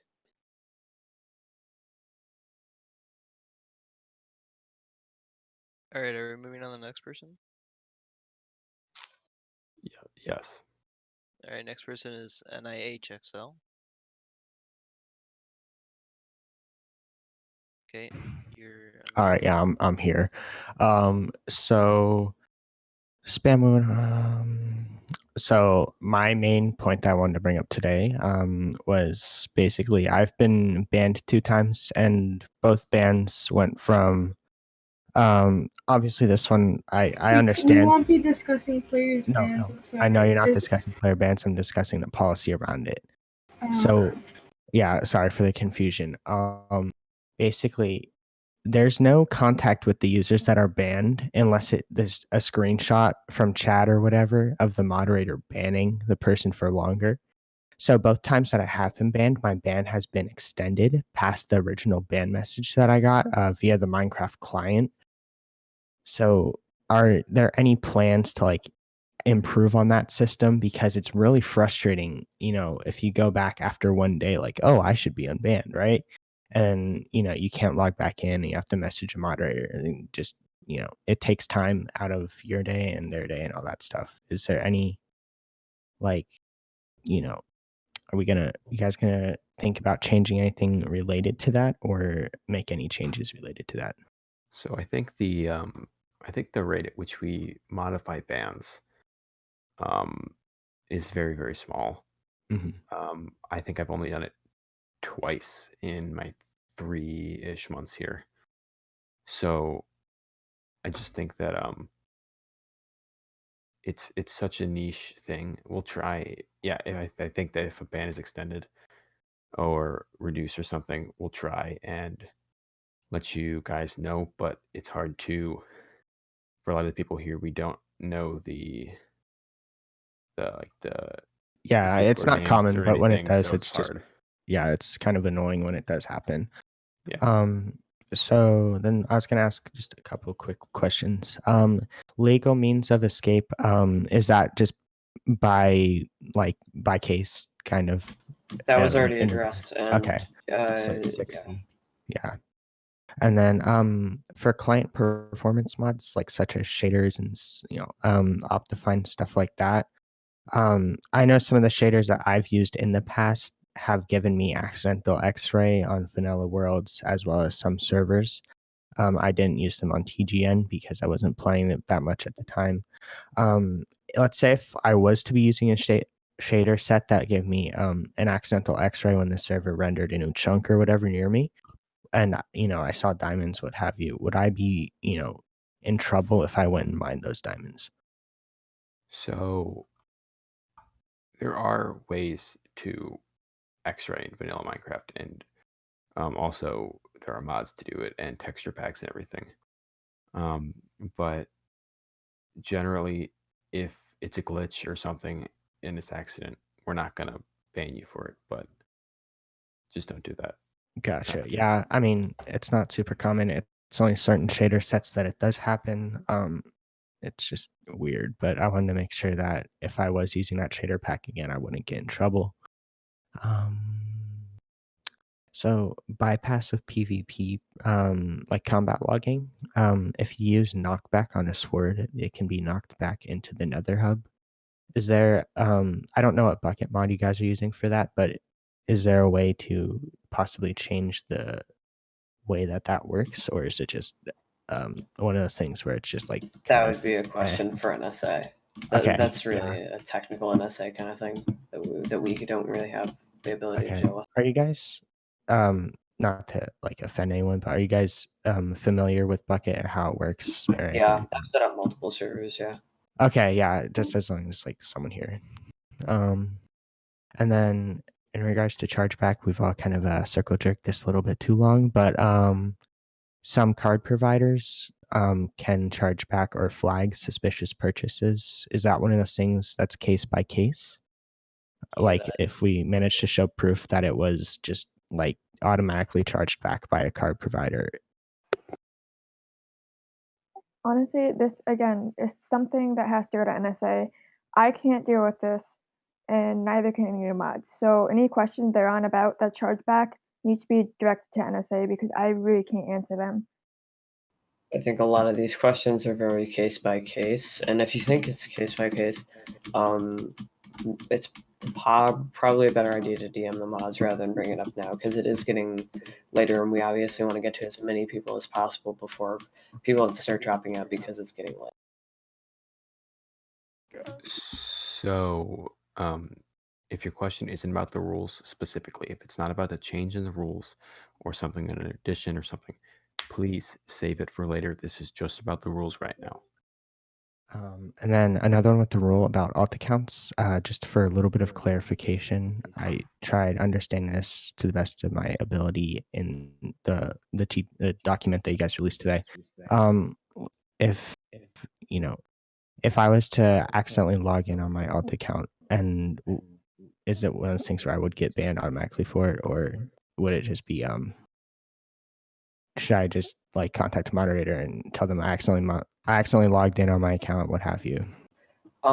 We don't monitor those like meaning like if you logged in and you immediately logged out or something like that because you realized you weren't on the right account. Because that could be case by case also. Gotcha. Because an alt account in general, everything's very case by case, like I said earlier. Yeah. Okay. Yeah. Basically, that's it. Follow me on Twitter at OMG9, and I'm out of here. Okay, because of time concerns, we're gonna have to limit everybody's time to about 5 minutes each. I mean, obviously, we'll let you be more flexible with the time, but generally try to just keep it compact with what you're saying and don't trail off of the specific topics with the rule changes. So the next person is I509. All right, you're unmuted. Okay, just give me a second. I'm also logging this stuff, so just give me a second to type in this one thing. Okay, so I mean, there's some changes in the rules that definitely make sense, like the whole you can't trap someone in a combat log loop by just setting home and keep hitting them forever. Now, I read through the rules and I did find a few issues. I'm actually going to paste a link to a document where I kind of detailed some of these issues, but I'm going to explain them a bit more. and I may just skip a few and go around the place. So, the first thing I'm going to ask about is you mentioned in like 2A you can't advertise Discord or like gaming servers or Minecraft servers not related to an organization within the server, and I really think that you should be rewording it. What I understand it as, it's okay to advertise like a Discord channel for like, I don't know, some town on the server, but I think it should just be reworded to be a little more clear. And then the next thing I'm going to talk about is in 3B, where in there they mention you cannot change your username to be similar to or match another player's username without their consent. The issue I see with that is mainly what if there could be just, I don't know, an unintentional coincidence in that case, or I don't know, it's a joke, and I don't know who gets the authority to determine whose username takes precedent over that rule. Okay, and then more scrolling. On the case of 4D, I think it'd be a good idea maybe to link to a little page about how to prevent you from getting like doxxed. Just like a little tutorial on how not to get doxxed, just for a bit of safety on players' behalf. An online safety tutorial or something. Yeah. And okay, section 5. So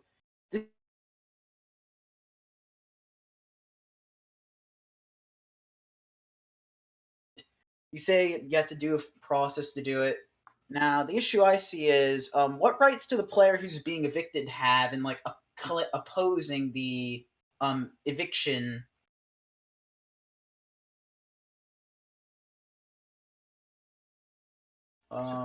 So let me answer this one.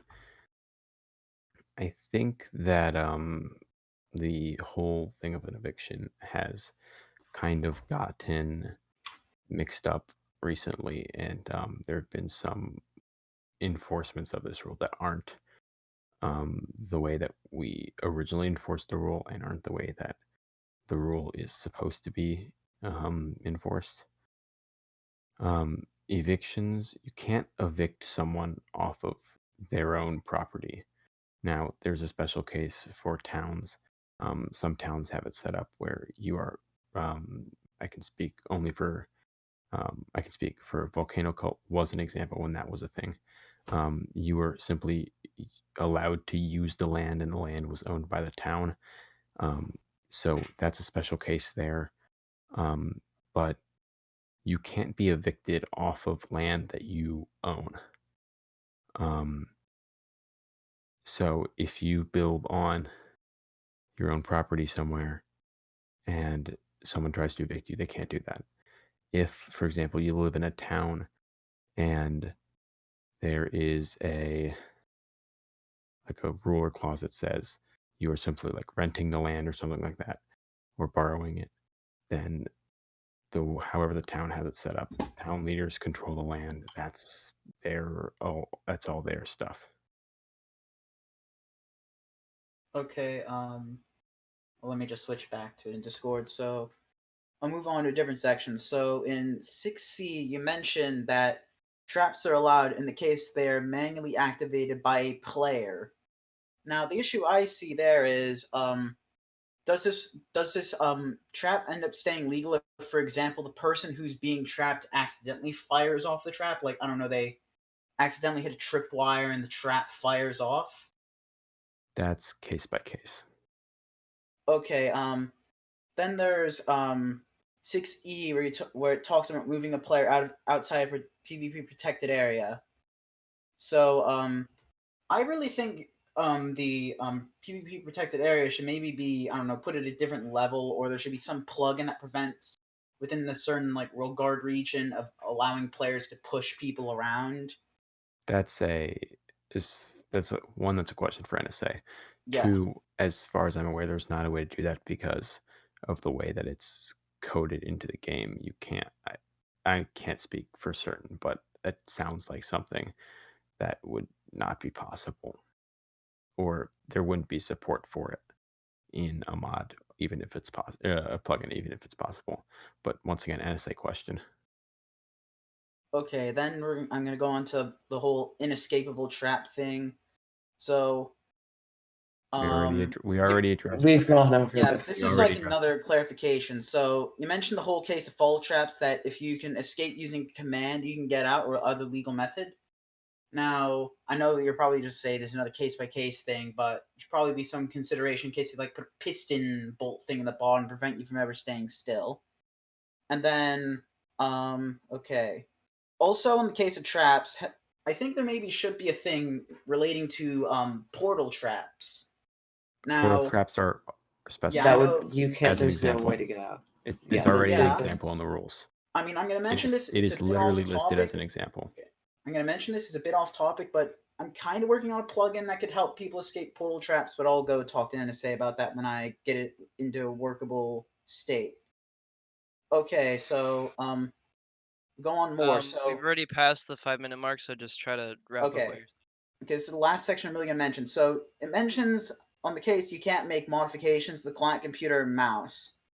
Now, there's a bit of a weird case where, like, for example, I use the MX Master, and it has a sideways scrolling in the scroll wheel that has variable friction, so it can scroll very quickly, and that could cause issues with, for example, just people thinking I'm doing something odd on the client side. That's not And a thing. Like it's not a problem. If it's hardware that's built into your mouse, it's fine. That's mostly that rules mostly against the use of macros and auto clickers and stuff like okay, that. and the final statement on the section about allowed modifications. Specifically in HUD mods, you should probably be going to a defined list of every single option rather than just saying etc., which can leave a bit of a empty blank spot. There are lots of it's hard because a lot of mods are just forks Yeah. and ports and stuff, and it's hard to list everyone, and we're always going to get questions about it. But we need to move on here. Okay, point system. Is there going to be a way for players to track how many points they have? And that's at the end of the document for everything I've mentioned. Yeah, you'll be notified of we'll be keeping track of point totals and everything.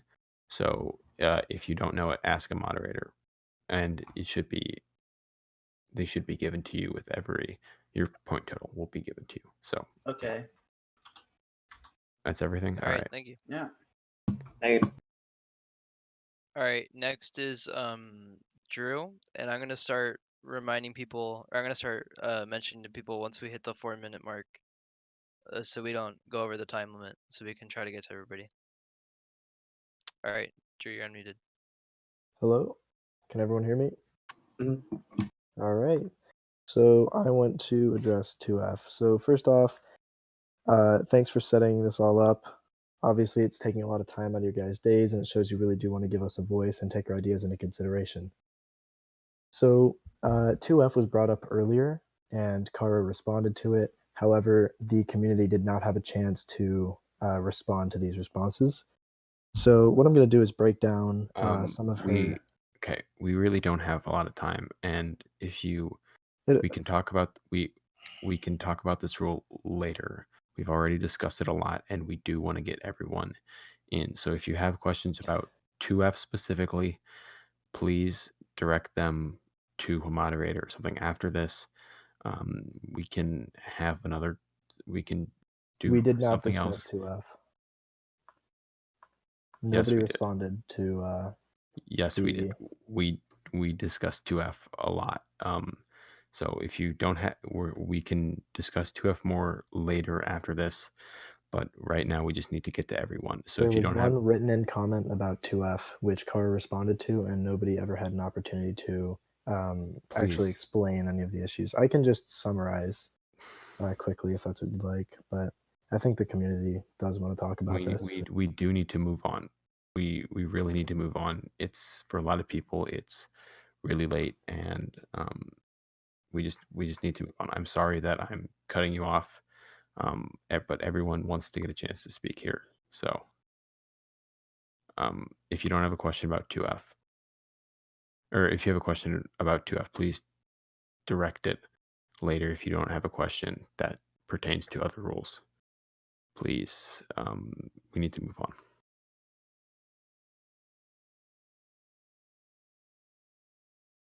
I'm pretty sure he left the call.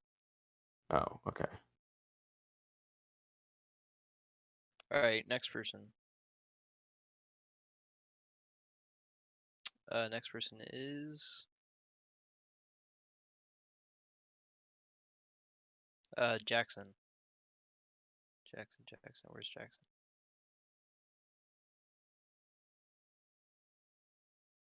Jackson's not here.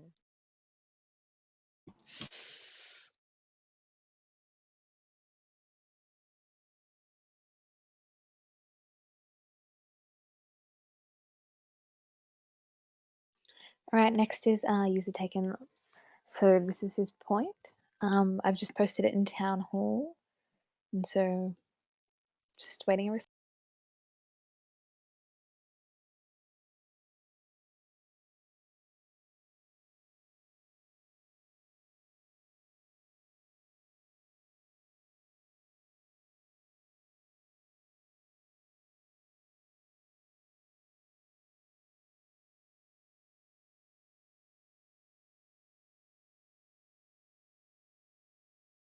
So we specify strongholds and ocean temples, just because there are a limited amount in a world, and especially with the way that this world was generated with the custom world generation, there's even fewer of them. So that's why ocean temples are like are public. But we did discuss the whole Guardian Farm thing, and if you need a link to that discussion, we can get one. But that's not really something we have time to talk about right now. As for the point on, where was it? The Enderman farm. You said that we're not able to roll it back. That's just a Minecraft limitation, and there's nothing we can do about it. And you absolutely have the right, if you built it, to claim it as private.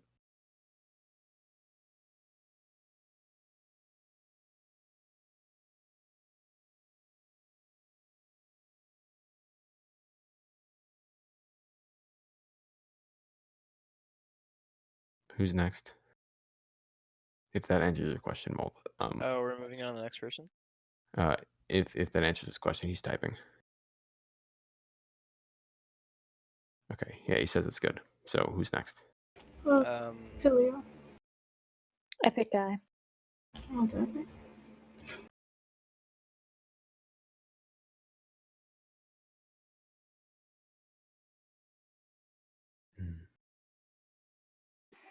Is he in here? He said something in game chat, so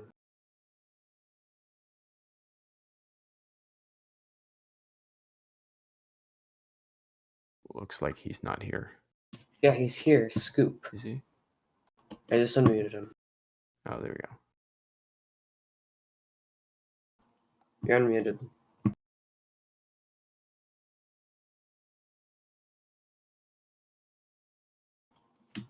I think Epic had a text message, not he didn't want to speak. All right.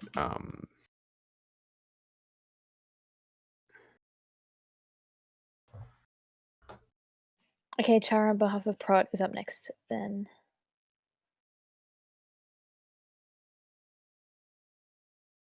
All right, you're unmuted. Muted. Go.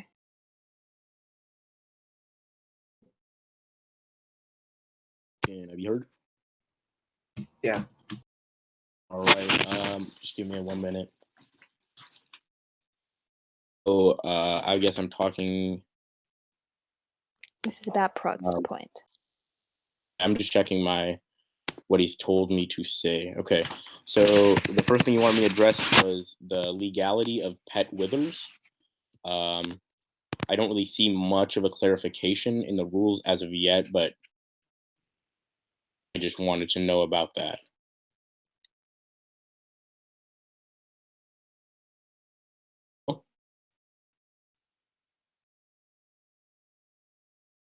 Oh,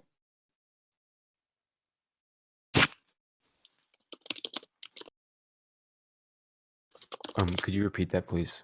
So he first wanted me to go over. I didn't really see, nor did he, much of a clarification on like pet withers. Well, where do those stand?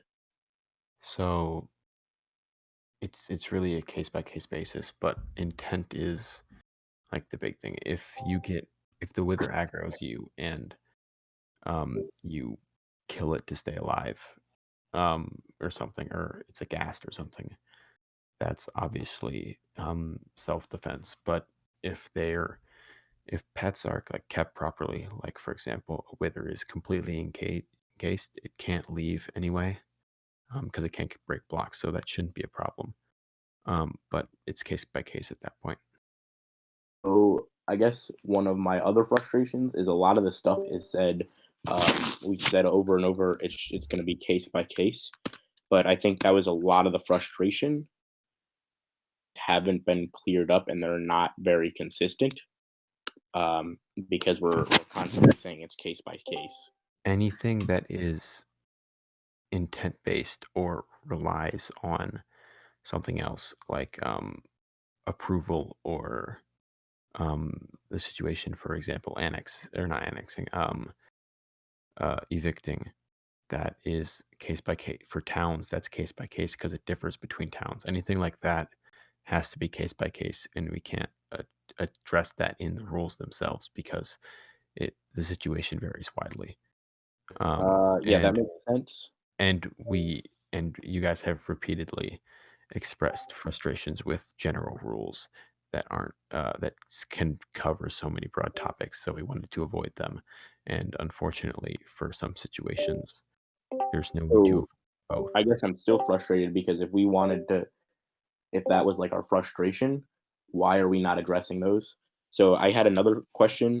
Is there going to be another town hall that is not rule based?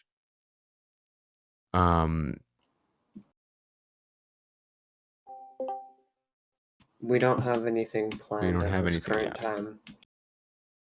But will that be a possibility? Like, yes, it's on. Yes, it's a possibility. Gotcha. So another thing, I have. Who's doing that? Prod asked me. Hold on, it's handpicked. Another thing I wanted to discuss on the behalf of Prot is there's this one rule here. Let me find it in the list because he is right here. 1D, sharing personal information, and it says that is public and it's like yourself as well. So if you do that outside of the server or any like official TGN things, is that okay? If you DM somebody it and you're not harassing them or anything, or in another Discord? We don't manage outside Discords we only manage what's on our services. Would that can be considered like okay? We don't moderate outside Discords. Would that be okay? Like yes or no? Like if like would you guys would not ban anybody for it if they did it elsewhere? No, we would not. Yeah, we because don't. We don't moderate outside Discords. It's not our place. Cool. I got that answered. I think I have one more thing. So there's a lot of frustration in the community about not being heard. And so I really want to stress the point, and me and Prot do both, about the ARC Council and why it would be super destructive to have that be moderator chosen.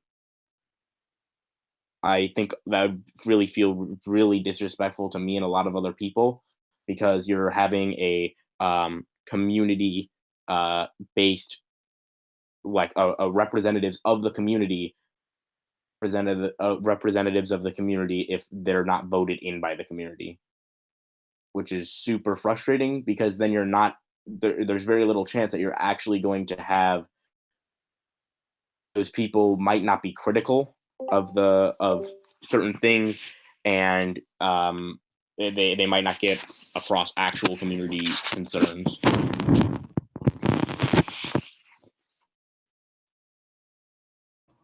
This is. I mean, I understand that you're concerned. This isn't really the time to discuss ARC.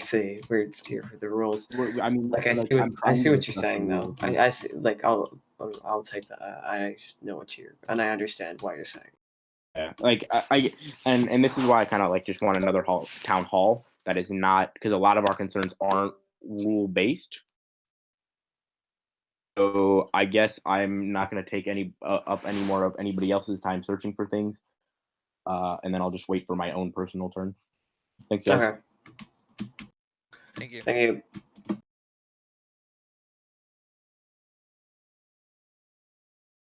you. Next is from Note. I'll speak for him. He said his issues with 2F in the clause. It is not only being vague, but it's a rule extremity that is placed by Carol to stop Carol from abusing the rules. There's a clear issue with this that many of my friends and I can see. The issue with these are as such. One, nothing stops Carol from breaking her own rules. For example, I'm going on a diet, I won't eat chocolate. The next week, she does, breaking her own rule. Two is being used as a cop-out for any or all concerns with vagueness of the clause of Rule 2F. 3, saying you won't abuse it or it doesn't assure us that you won't, just like how Theo says he won't kill you.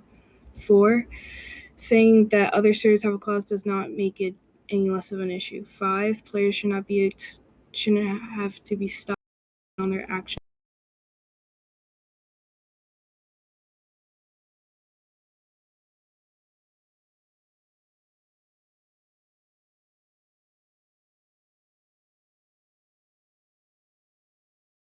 Okay, about 2F, because a lot of people are concerned about it. It's not that we're avoiding the question, it's just that it's such a crucial topic among all of us, and it's something that does have to be addressed, but we simply just don't have the time. It's almost 2 a.m. for most people here. We really want to get to everybody, and we don't want anyone to be left out. And we just don't have the time to spend more time on 2F today, but we definitely will address it. It's a longer Just discussion than any other individual rule. yeah, just on that point a little bit. We are working on ways to get your guys' voices heard other than through the Minecraft server feedback. So any questions relating to those, we will like that you guys will get those questions answered soon enough. We're working on it now. Yeah, and we addressed 2F for about 30 minutes at the beginning of the town hall, and if we spend any more time on it, then not everybody will get the chance to talk. All right, so next person. Okay, next is Saucy.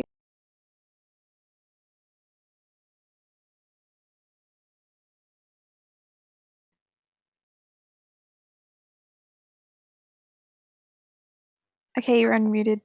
Feel free to go ahead. Hello? Yep. I need some diamonds. Are you kidding? Is that all? Yep. All right. Following that is Soggy Cucumber. You're up next.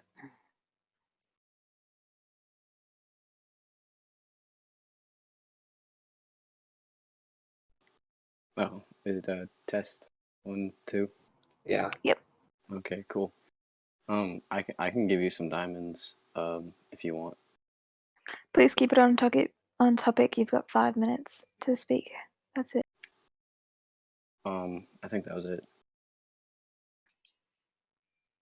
All right, Char. You're up next.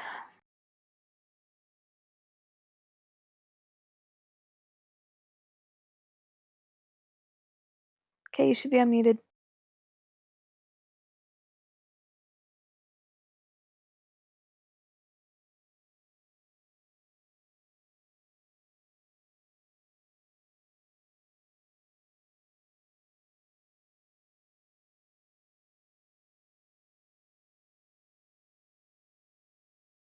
Oh, hey. Sorry, I had myself on mute. My bad. Okay, when you're ready. Right. So this is, I guess, slightly connected to 2F, but it's not actually to discuss the rule itself. That makes sense. Bubby's ban. We're not talking about specific bands. I want to like kind of ask something about the difference of rules, and it applies to it. I'm using it as an example. Does that make sense? Okay, it needs to be at least general. Okay. Well, it's not exactly about hidden specific. I'm using it as an example. So just if a ban happened before the new rules, as the new rules say they are effective as of about 20 minutes ago, shouldn't the person who was banned be judged, or their application be judged based on the rules that came before the new ones and before they were released, at least? Sorry, could you just repeat it? Sorry. So as Bubby is an example, like since he was banned before the rule he was banned for actually came out and was released. Okay, I can answer. I get what you're asking. So that rule is actually a community-wide rule. It's not just TGN, and all community-wide rules apply in TGN automatically. So regardless of whether or not that rule was in our rules, it still is in effect for that specific case. Okay. But otherwise, Otherwise, we will not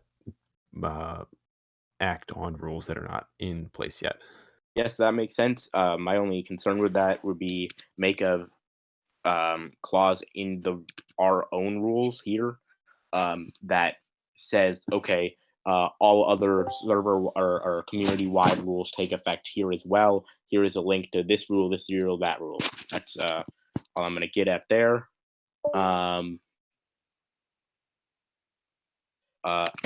I guess I won't discuss that because it's not rule-based.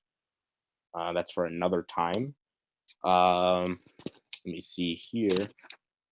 I've got to open this incognito tab, which is hiding because Mac has a bad operating system. Figured it out. One of my other concerns is that I feel that a lot of the rules were really cleared up. I guess I said that before, and we're saying over and over it's case by case. And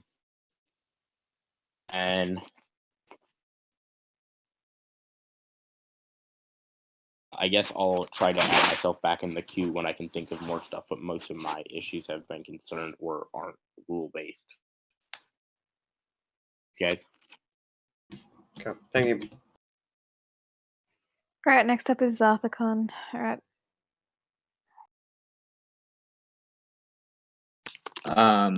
I'd like to just bring up first off saying thank you for taking your time. Like, we're all staying up, but you're staying up as well, so I appreciate it. I'm new to this community, so I don't know if this is a system that's in place. But more specifically, publicly logging bans, mutes, maybe, and other stuff like that. Is that done currently? No, we don't publicly log things. Right.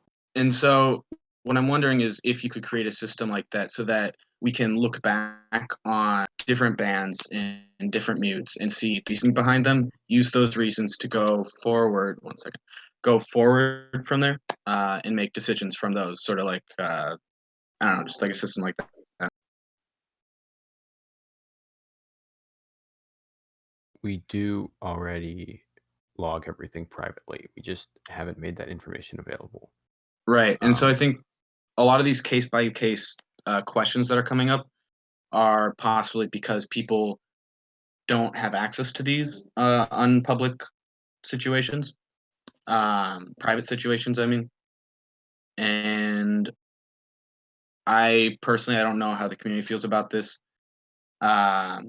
Would see that believe that transparency would lead to more trust with the moderation team and a better understanding of the decisions that are made. All right, yeah. We've a lot of people have been asking for more transparency within the moderation, between moderation and community. So that's definitely something we've been taking into account, and we're trying to work on solutions to solve these concerns. For sure. Well, thank you so much for your time, and y'all have a good one. Thank you.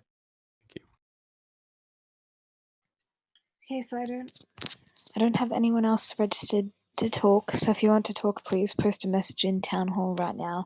If it's something we haven't already talked about, otherwise we'll be finishing up, I guess.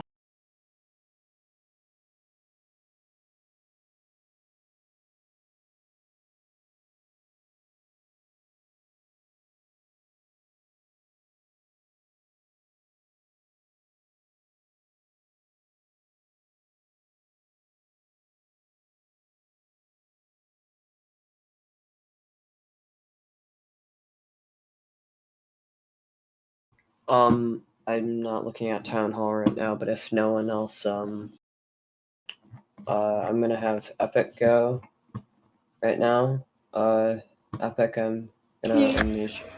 It's Okay, you're Hi, so I'm just trying to find the message right now.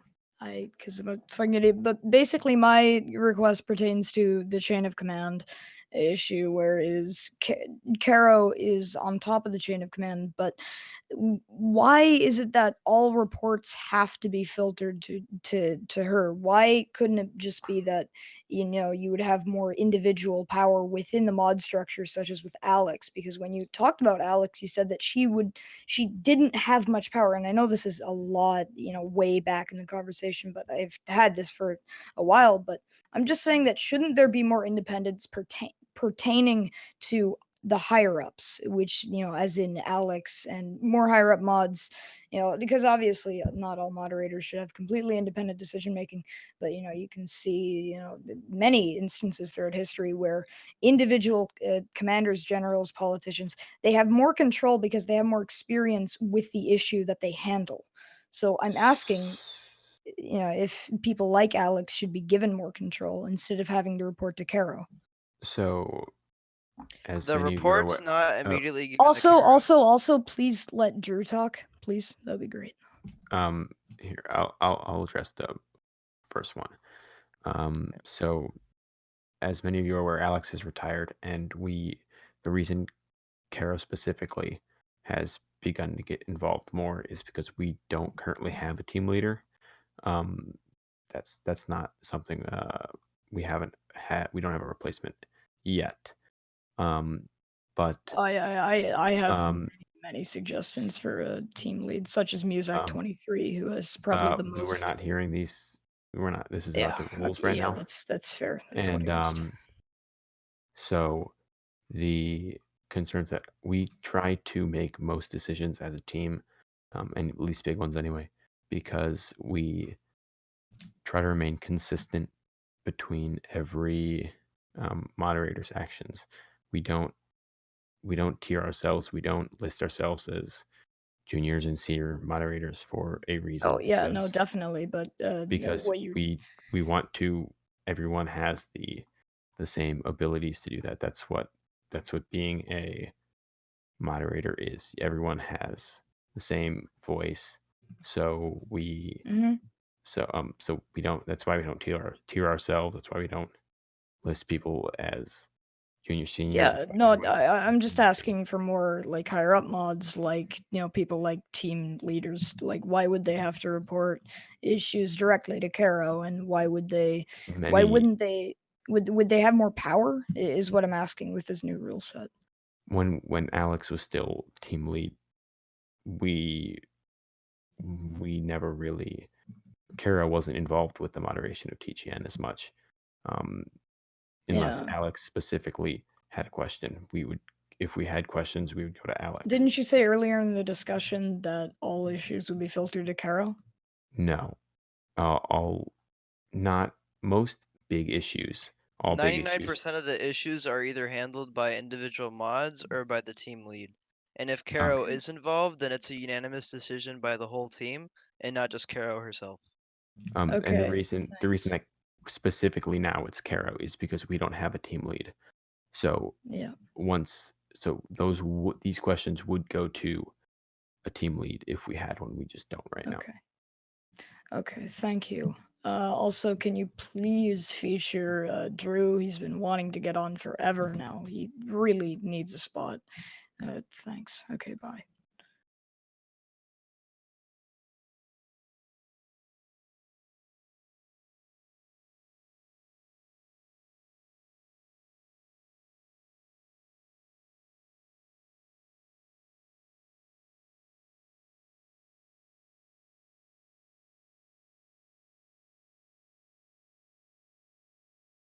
All right.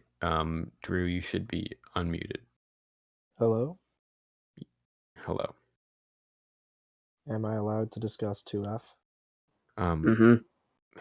Sure. Okay.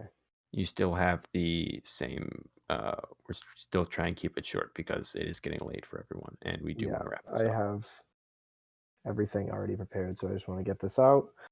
And then you guys can just at least have it as food for thought. If you want to respond, you can. If you want to move on, you can. I don't care. I just want to get this out. All right. So, Kara already responded to some concerns about the 2F rules, but I don't think that a lot of her arguments are very sound. So I'm going to just go through and break them down real quick and hopefully try and get a better understanding of how to address this rule, because obviously loopholes need to be addressed and such. So first, Kara said it's always been in the rules, and obviously tradition isn't a valid reason to keep a rule. The entire point of this town hall is to correct rules. Second, she said that it can only be executed by Karo as a reason for it to be kept, and this assumes that the lead mod is infallible. While I personally don't have any reason to believe that Karo would use this for anything bad, there is no check or balance for the lead mod and no way to ensure that this mod is being enforced fairly, or this rule is being enforced fairly. There's no reason to assume that the lead mod is infallible. Third, she said rules can be broken but not punished as a reason to keep this rule. This doesn't make sense because this clause is meant to address things that are not in the rules. So if a player does something that a moderator thinks is wrong that isn't in the rules, then a rule hasn't been broken because it's not in the rules. Fourth, she says it will not be used to ban people I don't like. And again, we cannot assume that a mod is infallible.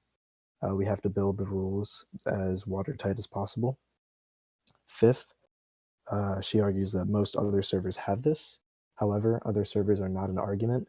There is no reason to assume other servers have perfect moderation rules, especially since Minecraft servers are prone to having rules that give moderators overreaching power. So, those are the arguments she presented. In order to address this rule, we can look at the reasons it exists and correct the implementation to match in a way that both parties agree to. As explained by Caro, this rule exists to prevent players from abusing loopholes and to punish players for things that mods believe are wrong but are not included in the rules. If the moderation team would like to punish intentional and continued abuse of loopholes, then make that a rule with a set punishment. Then, users who continually abuse loopholes can be punished for a continued loophole abuse, and the loophole can be corrected in the rules afterwards. This prevents users from being punished for things that are not in the rules, corrects the rules to fix the loophole, and does not punish the user for anything not in the rules. This is, however, entirely different from punishing users for doing things that the moderators would like to punish, but are not in the rules. Intentionally abusing the semantics of the rules is separate from doing something that is simply not covered by the rules. You cannot enforce a rule that does not exist. Simply warn the user if this occurs and add the rule if necessary after the fact. In summary, situations must be assessed according to the rules that existed at the time of occurrence. Rules cannot be enforced retroactively, as the rule set is an agreement between the players and the mods to play on the server, and it does not make sense for the players to agree to rules that can be subject to change and applied retroactively. And that's all I have to say. So thank you for your time. Thank you for letting me speak. And I'll be around for a little bit longer if you'd like to answer that or have me respond to that. Yeah. Thank you. So I concern. One thing I want to address, the second point, where you were talking about how the rule can only be executed by Caro. One thing that we do need to keep note of is that whenever we do things like this, it's a unanimous decision. So if it's like something that Caro wants to do, but none of the mods want to do, then it won't happen. It needs to be a unanimous decision by the majority or all mods that's agreed upon. So it's impossible. So it's extremely highly likely that it cannot be abused, or at least in my opinion. Yeah. So So I do think that you can actually go ahead. Go ahead. So this rule is actually a community-wide rule, and I talked about this before a little bit. So this would actually require a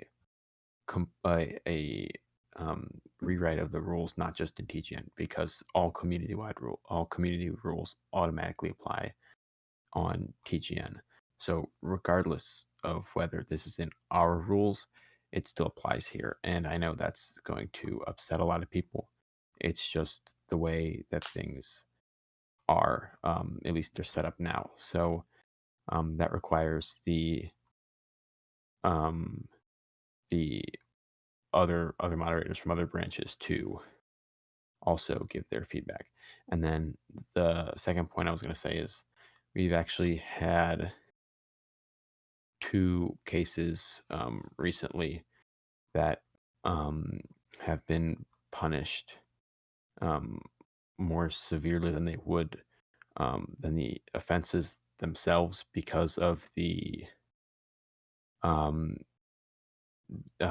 cases recently that have been that fell under this rule. But I'm not going to bring up what the second one was because I don't want to, because we haven't discussed this rule, or we haven't discussed this ban in previously, and I don't want to bring it up now because I don't want to just reveal that information right now. Sure. But this is being introduced not just because we have had one encounter with this. We've actually had multiple recently so that's partially why we're introducing it now, and not and yeah, that's partially why. Yeah. So essentially, my point here that I'm trying to hit is that this is not the solution to the problem that you guys are presenting. The problem being rules, or well, clear problematic behavior that is not included in the rules that should be addressed but cannot be because it isn't in the rules. And what I'm trying to, well, I guess what I'm trying to say is that having a catch-all is not an appropriate way to handle this, because the user reads the rules as he or she is expected to, and expects to be punished according to those rules. It's very difficult to enforce that sort of thing, to have that sort of agreement when there's a catch-all in the rules, where rules can be applied retroactively and in a different manner than the rules would seem to suggest. Obviously, there are 2 different scenarios. There's people picking apart the semantics of rules and intentionally violating loopholes in the rules, which can be an offense in itself, where the user would receive the punishment for violating a loophole rather than an arbitrary punishment created on the spot. And then continued loophole abuse can be escalated. But that's entirely different from breaking a rule that doesn't exist, which I think is a problem, because when a rule just does not exist in the rule set, it's extremely I don't know how to put it. It is not very conducive to the agreement between the players and the mods through the rule set to have that sort of catch-all where a player can be permanently banned for something that was literally not in the rule set. And there are examples of this happening, but aren't mentioning specific cases. Okay, so my micro, yeah, okay. I'm not a Minecraft mod, but I am still a TGN mod, and I'd like to make a small brief comment here on Rule 2F. That rule exists for all the communities. Obviously, it's been stated before. I think you guys are slightly missing point in the use of it, which is probably partially because of the way the rule is worded. The point of the rule is not to, get somebody for something that's not within the rules, or to, retroactively punish people for new rules that we add later or something. The point of the rule is because there are some users that will not quite break rules. They'll very much skirt the line on rules multiple times, and like people doing it on purpose, to try and skirt the rules, and it is something that creates other issues. There's like specifically in relation to the Discord server, the main Discord server. There's people that will skirt some of the personal attack style rules. They're not quite breaking the rules, but they're almost doing it continually in a way that creates issues where other users will become upset, and they have essentially the same effect of if they were breaking the rules. The point of this rule is for those kind of situations where it's a user who's purposely continually skirting rules to get around punishment for things that aren't fully entirely covered for rules. It's not this user is just outside of the rules here and we're going to ban them because they blah blah whatever. It's people who are continuously doing things that aren't quite punishable. And I think I've only seen this rule used twice in the entire time I've been moderating. That's all I have to say about the rule. Okay, so I'm glad that we could establish what the rule is used for. One thing you said was that we're missing the point of the rule due to the wording. So if we're missing the point of the rule due to the wording, then why is it worded in the way that it is? Because you said that the point of the rule is because people are continuously, well, some users won't quite break rules, but they'll skirt the line multiple times on purpose. In other words, they will continually abuse loopholes in the rules, right? So is that what you're saying? So, well, I wasn't a part of the Minecraft rule-making process. That because I'm not a Minecraft mod, but that wording comes directly from the other rules.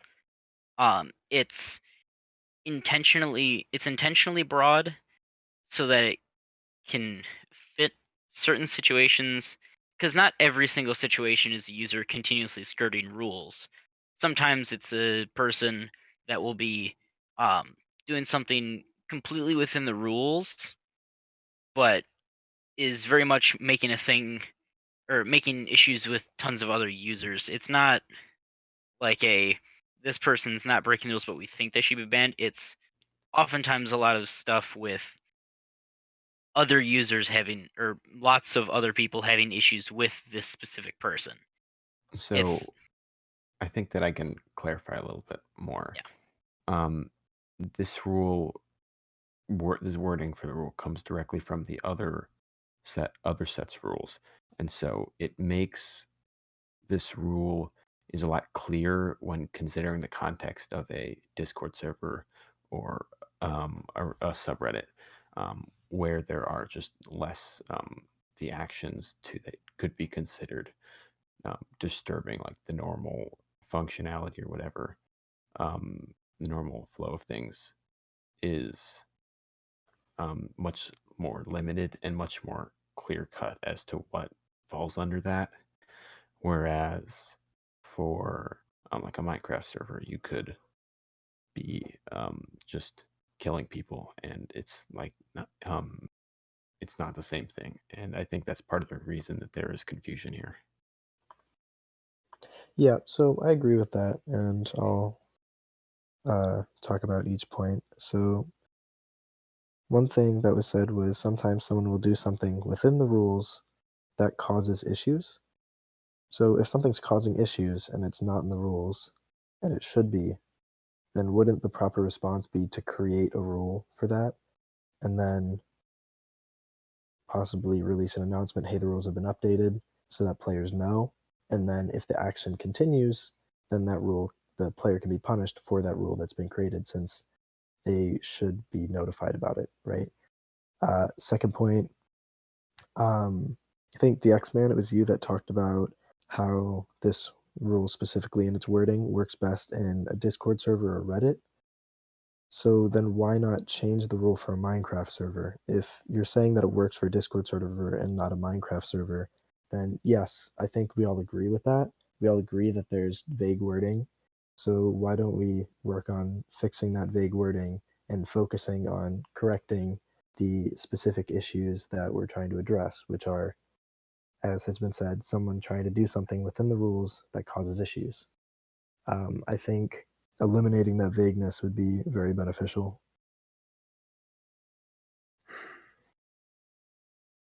Okay, yeah. Oh, and also, I understand that this, well, I understand now that this rule comes from, I guess, higher up in the chain, that it's like a community-wide rule.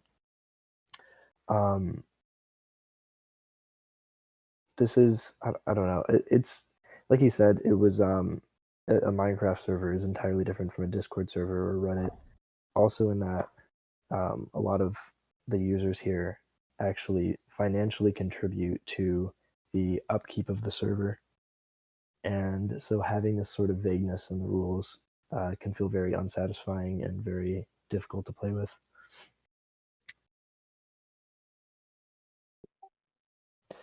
All in all, I just want to. I'm sorry, I just want to clarify. Are you saying essentially along the lines that people who have paid should have a say in the rules? Or could you like restate what you? That's a different point than the 2F rule, and I probably shouldn't have brought it up. Well, But I don't want preferential treatment for donating users, but I think it's important to recognize that the community the community is the reason that the server can be paid for and continue running. Again, I don't want preferential treatment for donating users. I don't think that's necessary, especially in terms of punishments. I think that it sets a bad example for people who have paid money to the server to have later actions. I don't think that's a good standard to set. However, in terms of overall moderation and having a voice and stuff, yeah, I do think that the community should have more of a say, since we do essentially pay for the Minecraft server to exist. Yeah, But I don't want to get into that. I don't want to get into that now. I think that's a topic for another time. If there are still other questions or responses about 2F, then we can talk about that or address that. And I think Yeah. other people want to talk too. So after the 2F discussion, yeah.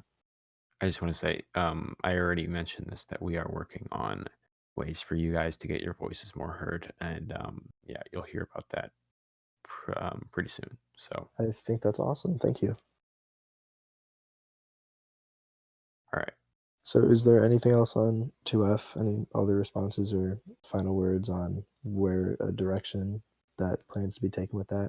If there are plans to reword that or to specify that?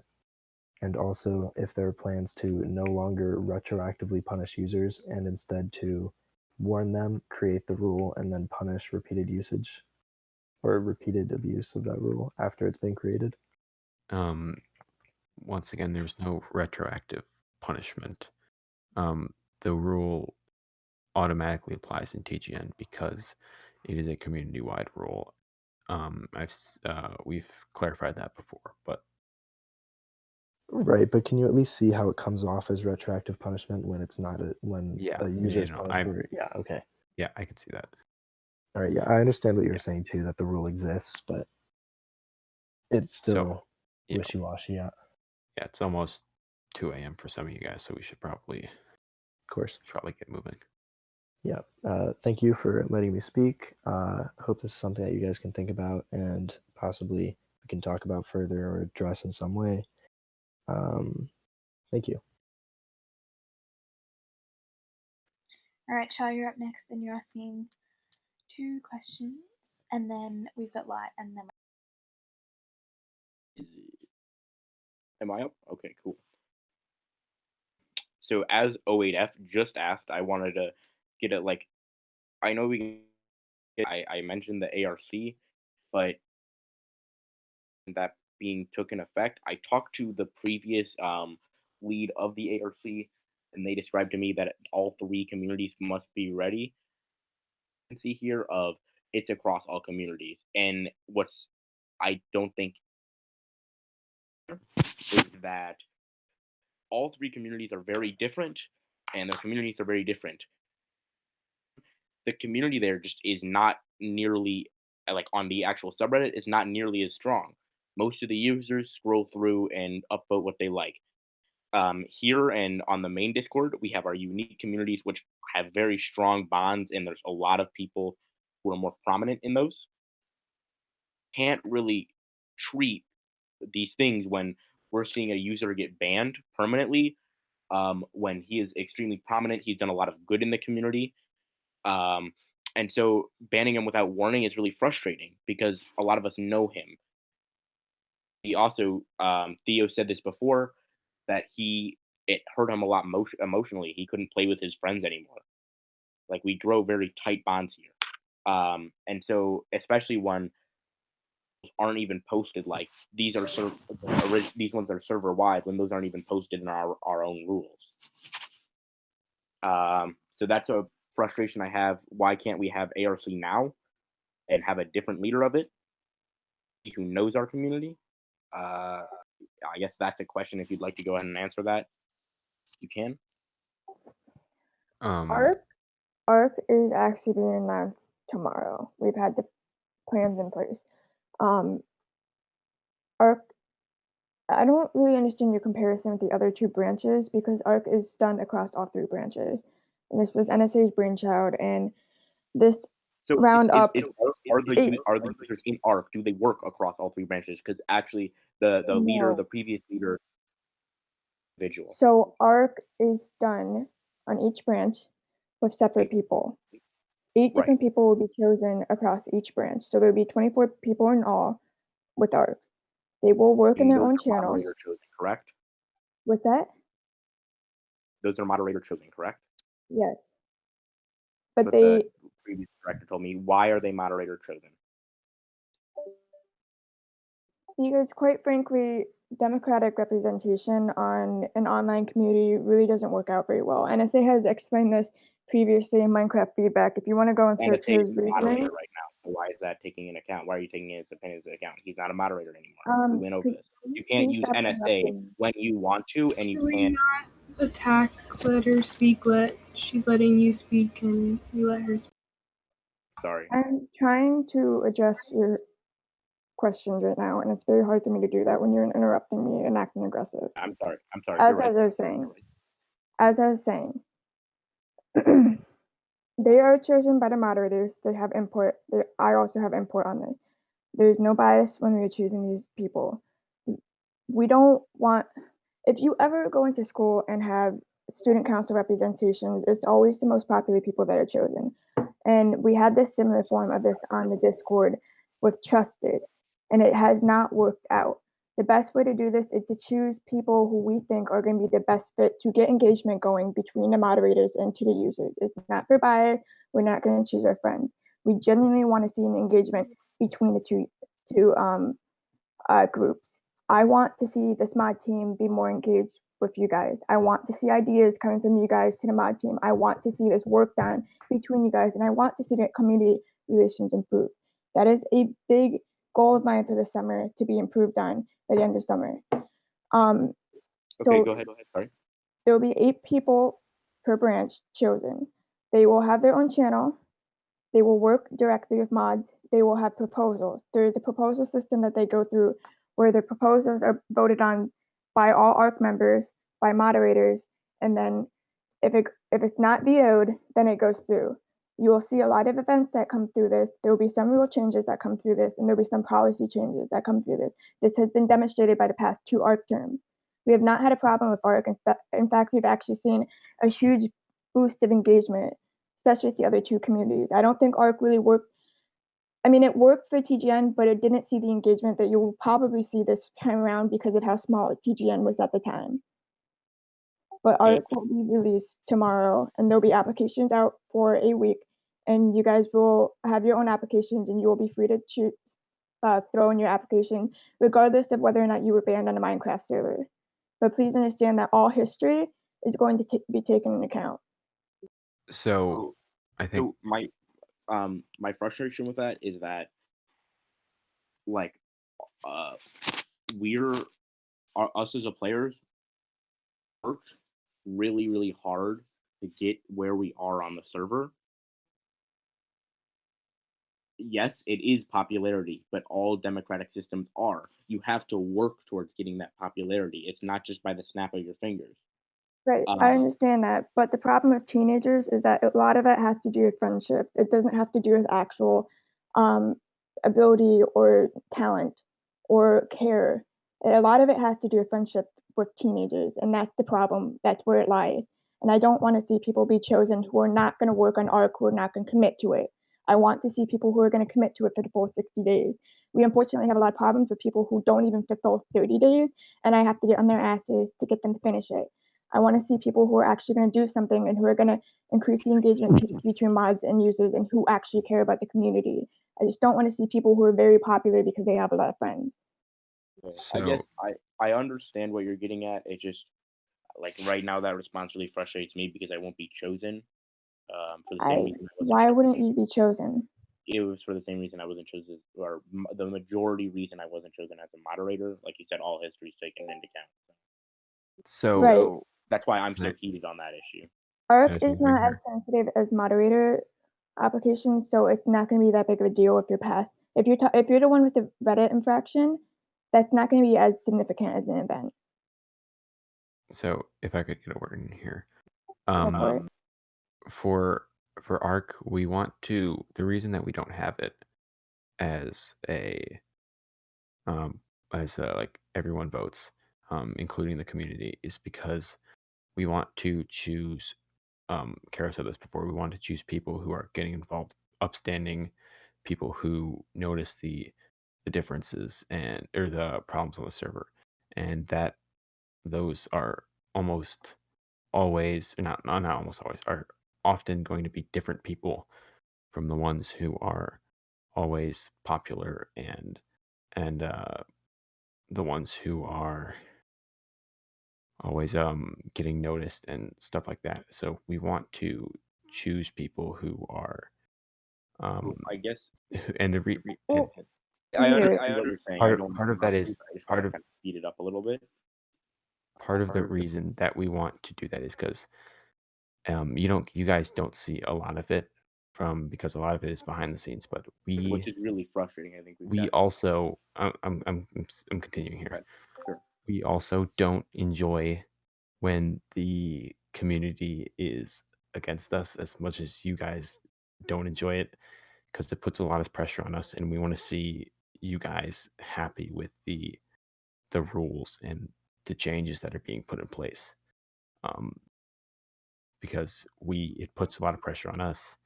It makes us look bad when we don't listen. It just overall is times of disagreement between moderation and community are just as hard on the moderators as they are on the community members. Maybe even harder on them because Probably they're so harder. I understand that. I would like to also go on, Charlie. So, I guess in the end, is that, like 08F said, I just Your mic cut out.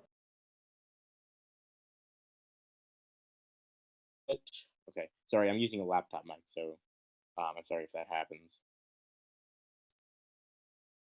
That one. So, 08F said, I feel like it'll become an echo chamber, and I don't want it to be that. Many of the popular users are more involved in the community, and they also have understanding of what they want because they're very active. Myself, an example. 08F as an example. I can go other countless others. JTB, Wizgoa, Theo, he's very prominent in all this. Any of the members of the leaders of the majority towns do that. So that's why I think popular users are good, is because they understand a lot. But I guess I don't want to touch any more on that because I want to preserve both your time and mine.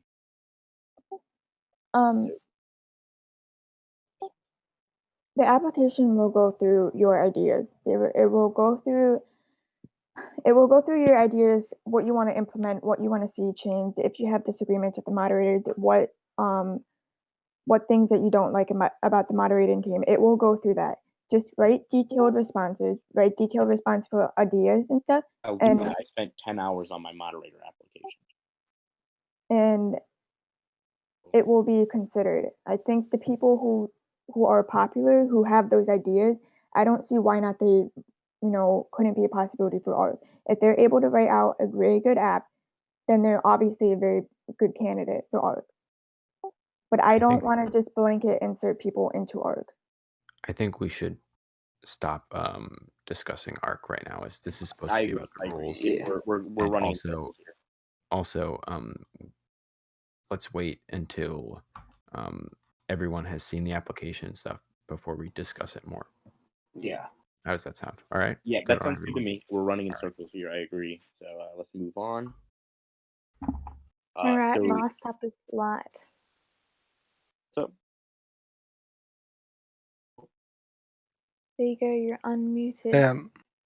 Hello. Hello. Hello. Well, sorry for my accent is really bad, but my concern is about what enters a personal attack. Like, I know most people in the server want to get peaceful a peaceful like interaction, but sometimes there are things that annoy some people, but for others that looks like a joke. So uh, so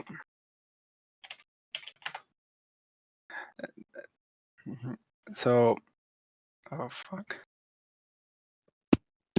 give me a sec. Sorry. No, it's all right. It's Take okay. your time.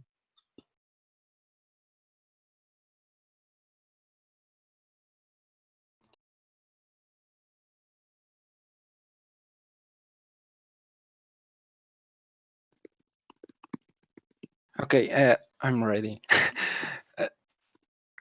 So, for example, if someone would make a joke about something that I did in the server, like a house or something, and that thing that he said really annoyed me for some reason, and I don't want to hear it, but it's like going over and over. But like for the person who is being attacked, like that would be obviously a personal attack, but for someone like the one who is doing the joke, that would not be like a personal attack. Like, who would be the one to decide what is a personal attack and what is not? Like, I know there are methods to ignore people in the server if you are getting annoyed, but like some moderators have different uh, thoughts about what is a personal attack. So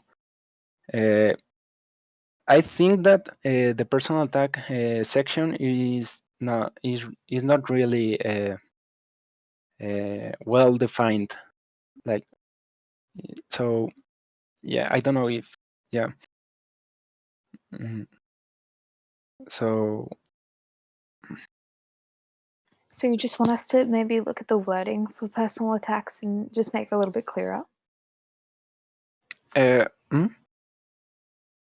Do you want us to clarify like personal attacks and Yeah, everything? but like the thing with personal attacks is who gets to choose what is a personal attack and what is not a personal attack. Like Okay, a one person, sec. yeah. No, sorry, what were you gonna say? Um,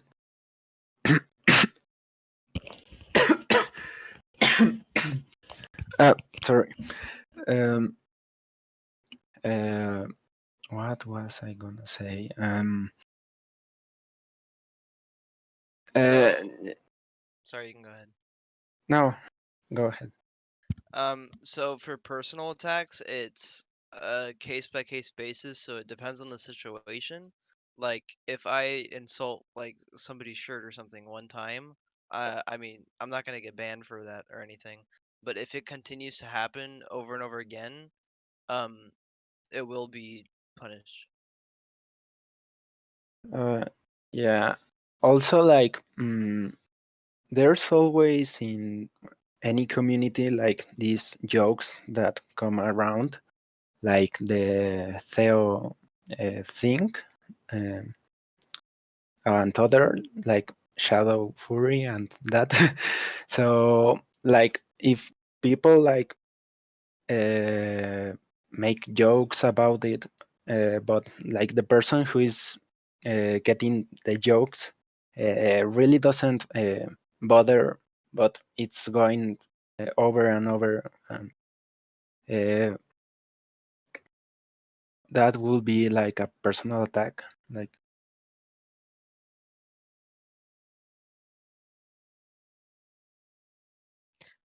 Like I said, it really just depends on the scenario and on the context. So I can't tell you exactly like that's a yes or no. It really depends on like the situation that it's in. And like I said, it's handled on a case by case basis. And if the person you're like attacking, like this is something that we used to decide whether or not it's an attack, but if they tell you to stop and you keep going, then we can use that to constitute whether or not it's a personal attack.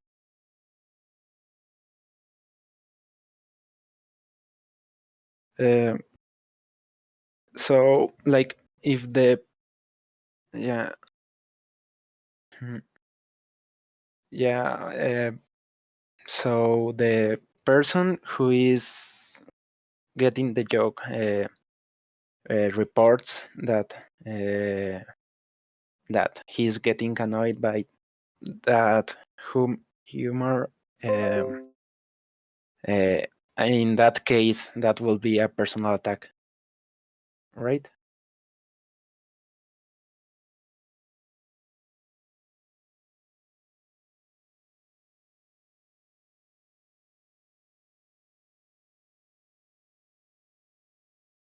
Um, like I said, it really just depends, and everybody has different views on it. So it's hard to just say one thing is this or one thing is that.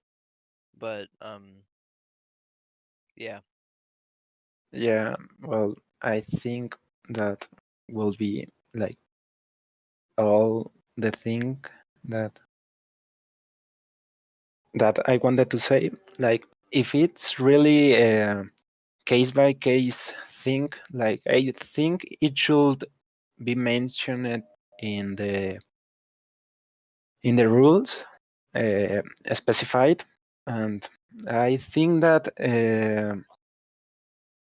moderators shouldn't just like decide by themselves, and they should like ask the person uh, who is being who is getting the jokes and the person who is joking about it. I think that that should be like specified. So yeah. Yeah, that's something we take into account, but we don't have it explicitly stated on the rule. But yeah, I see what you mean. Yeah, and I think that would be it. Thanks for giving me the chance to speak. Yeah, thank you. Yeah. Good night. Good night. Thank you.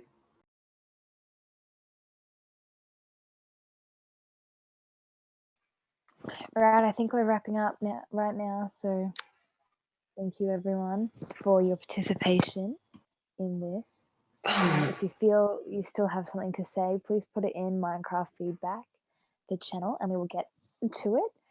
We've been taking notes on all of your points and everything you've said throughout tonight. And hopefully we've clarified some points. And from your feedback, we will be able to clarify what you guys have said, what you guys want. We'll be taking another look at the rules. So thank you all very much.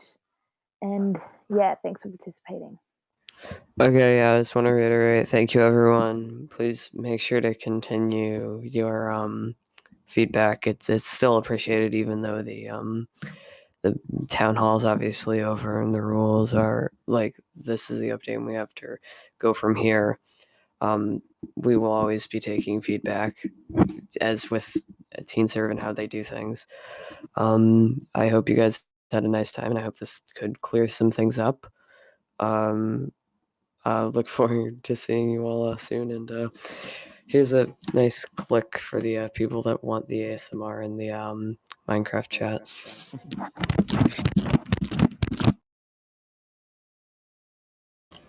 Right. Good night, everyone. Thanks for coming. Appreciated. Good night, everybody.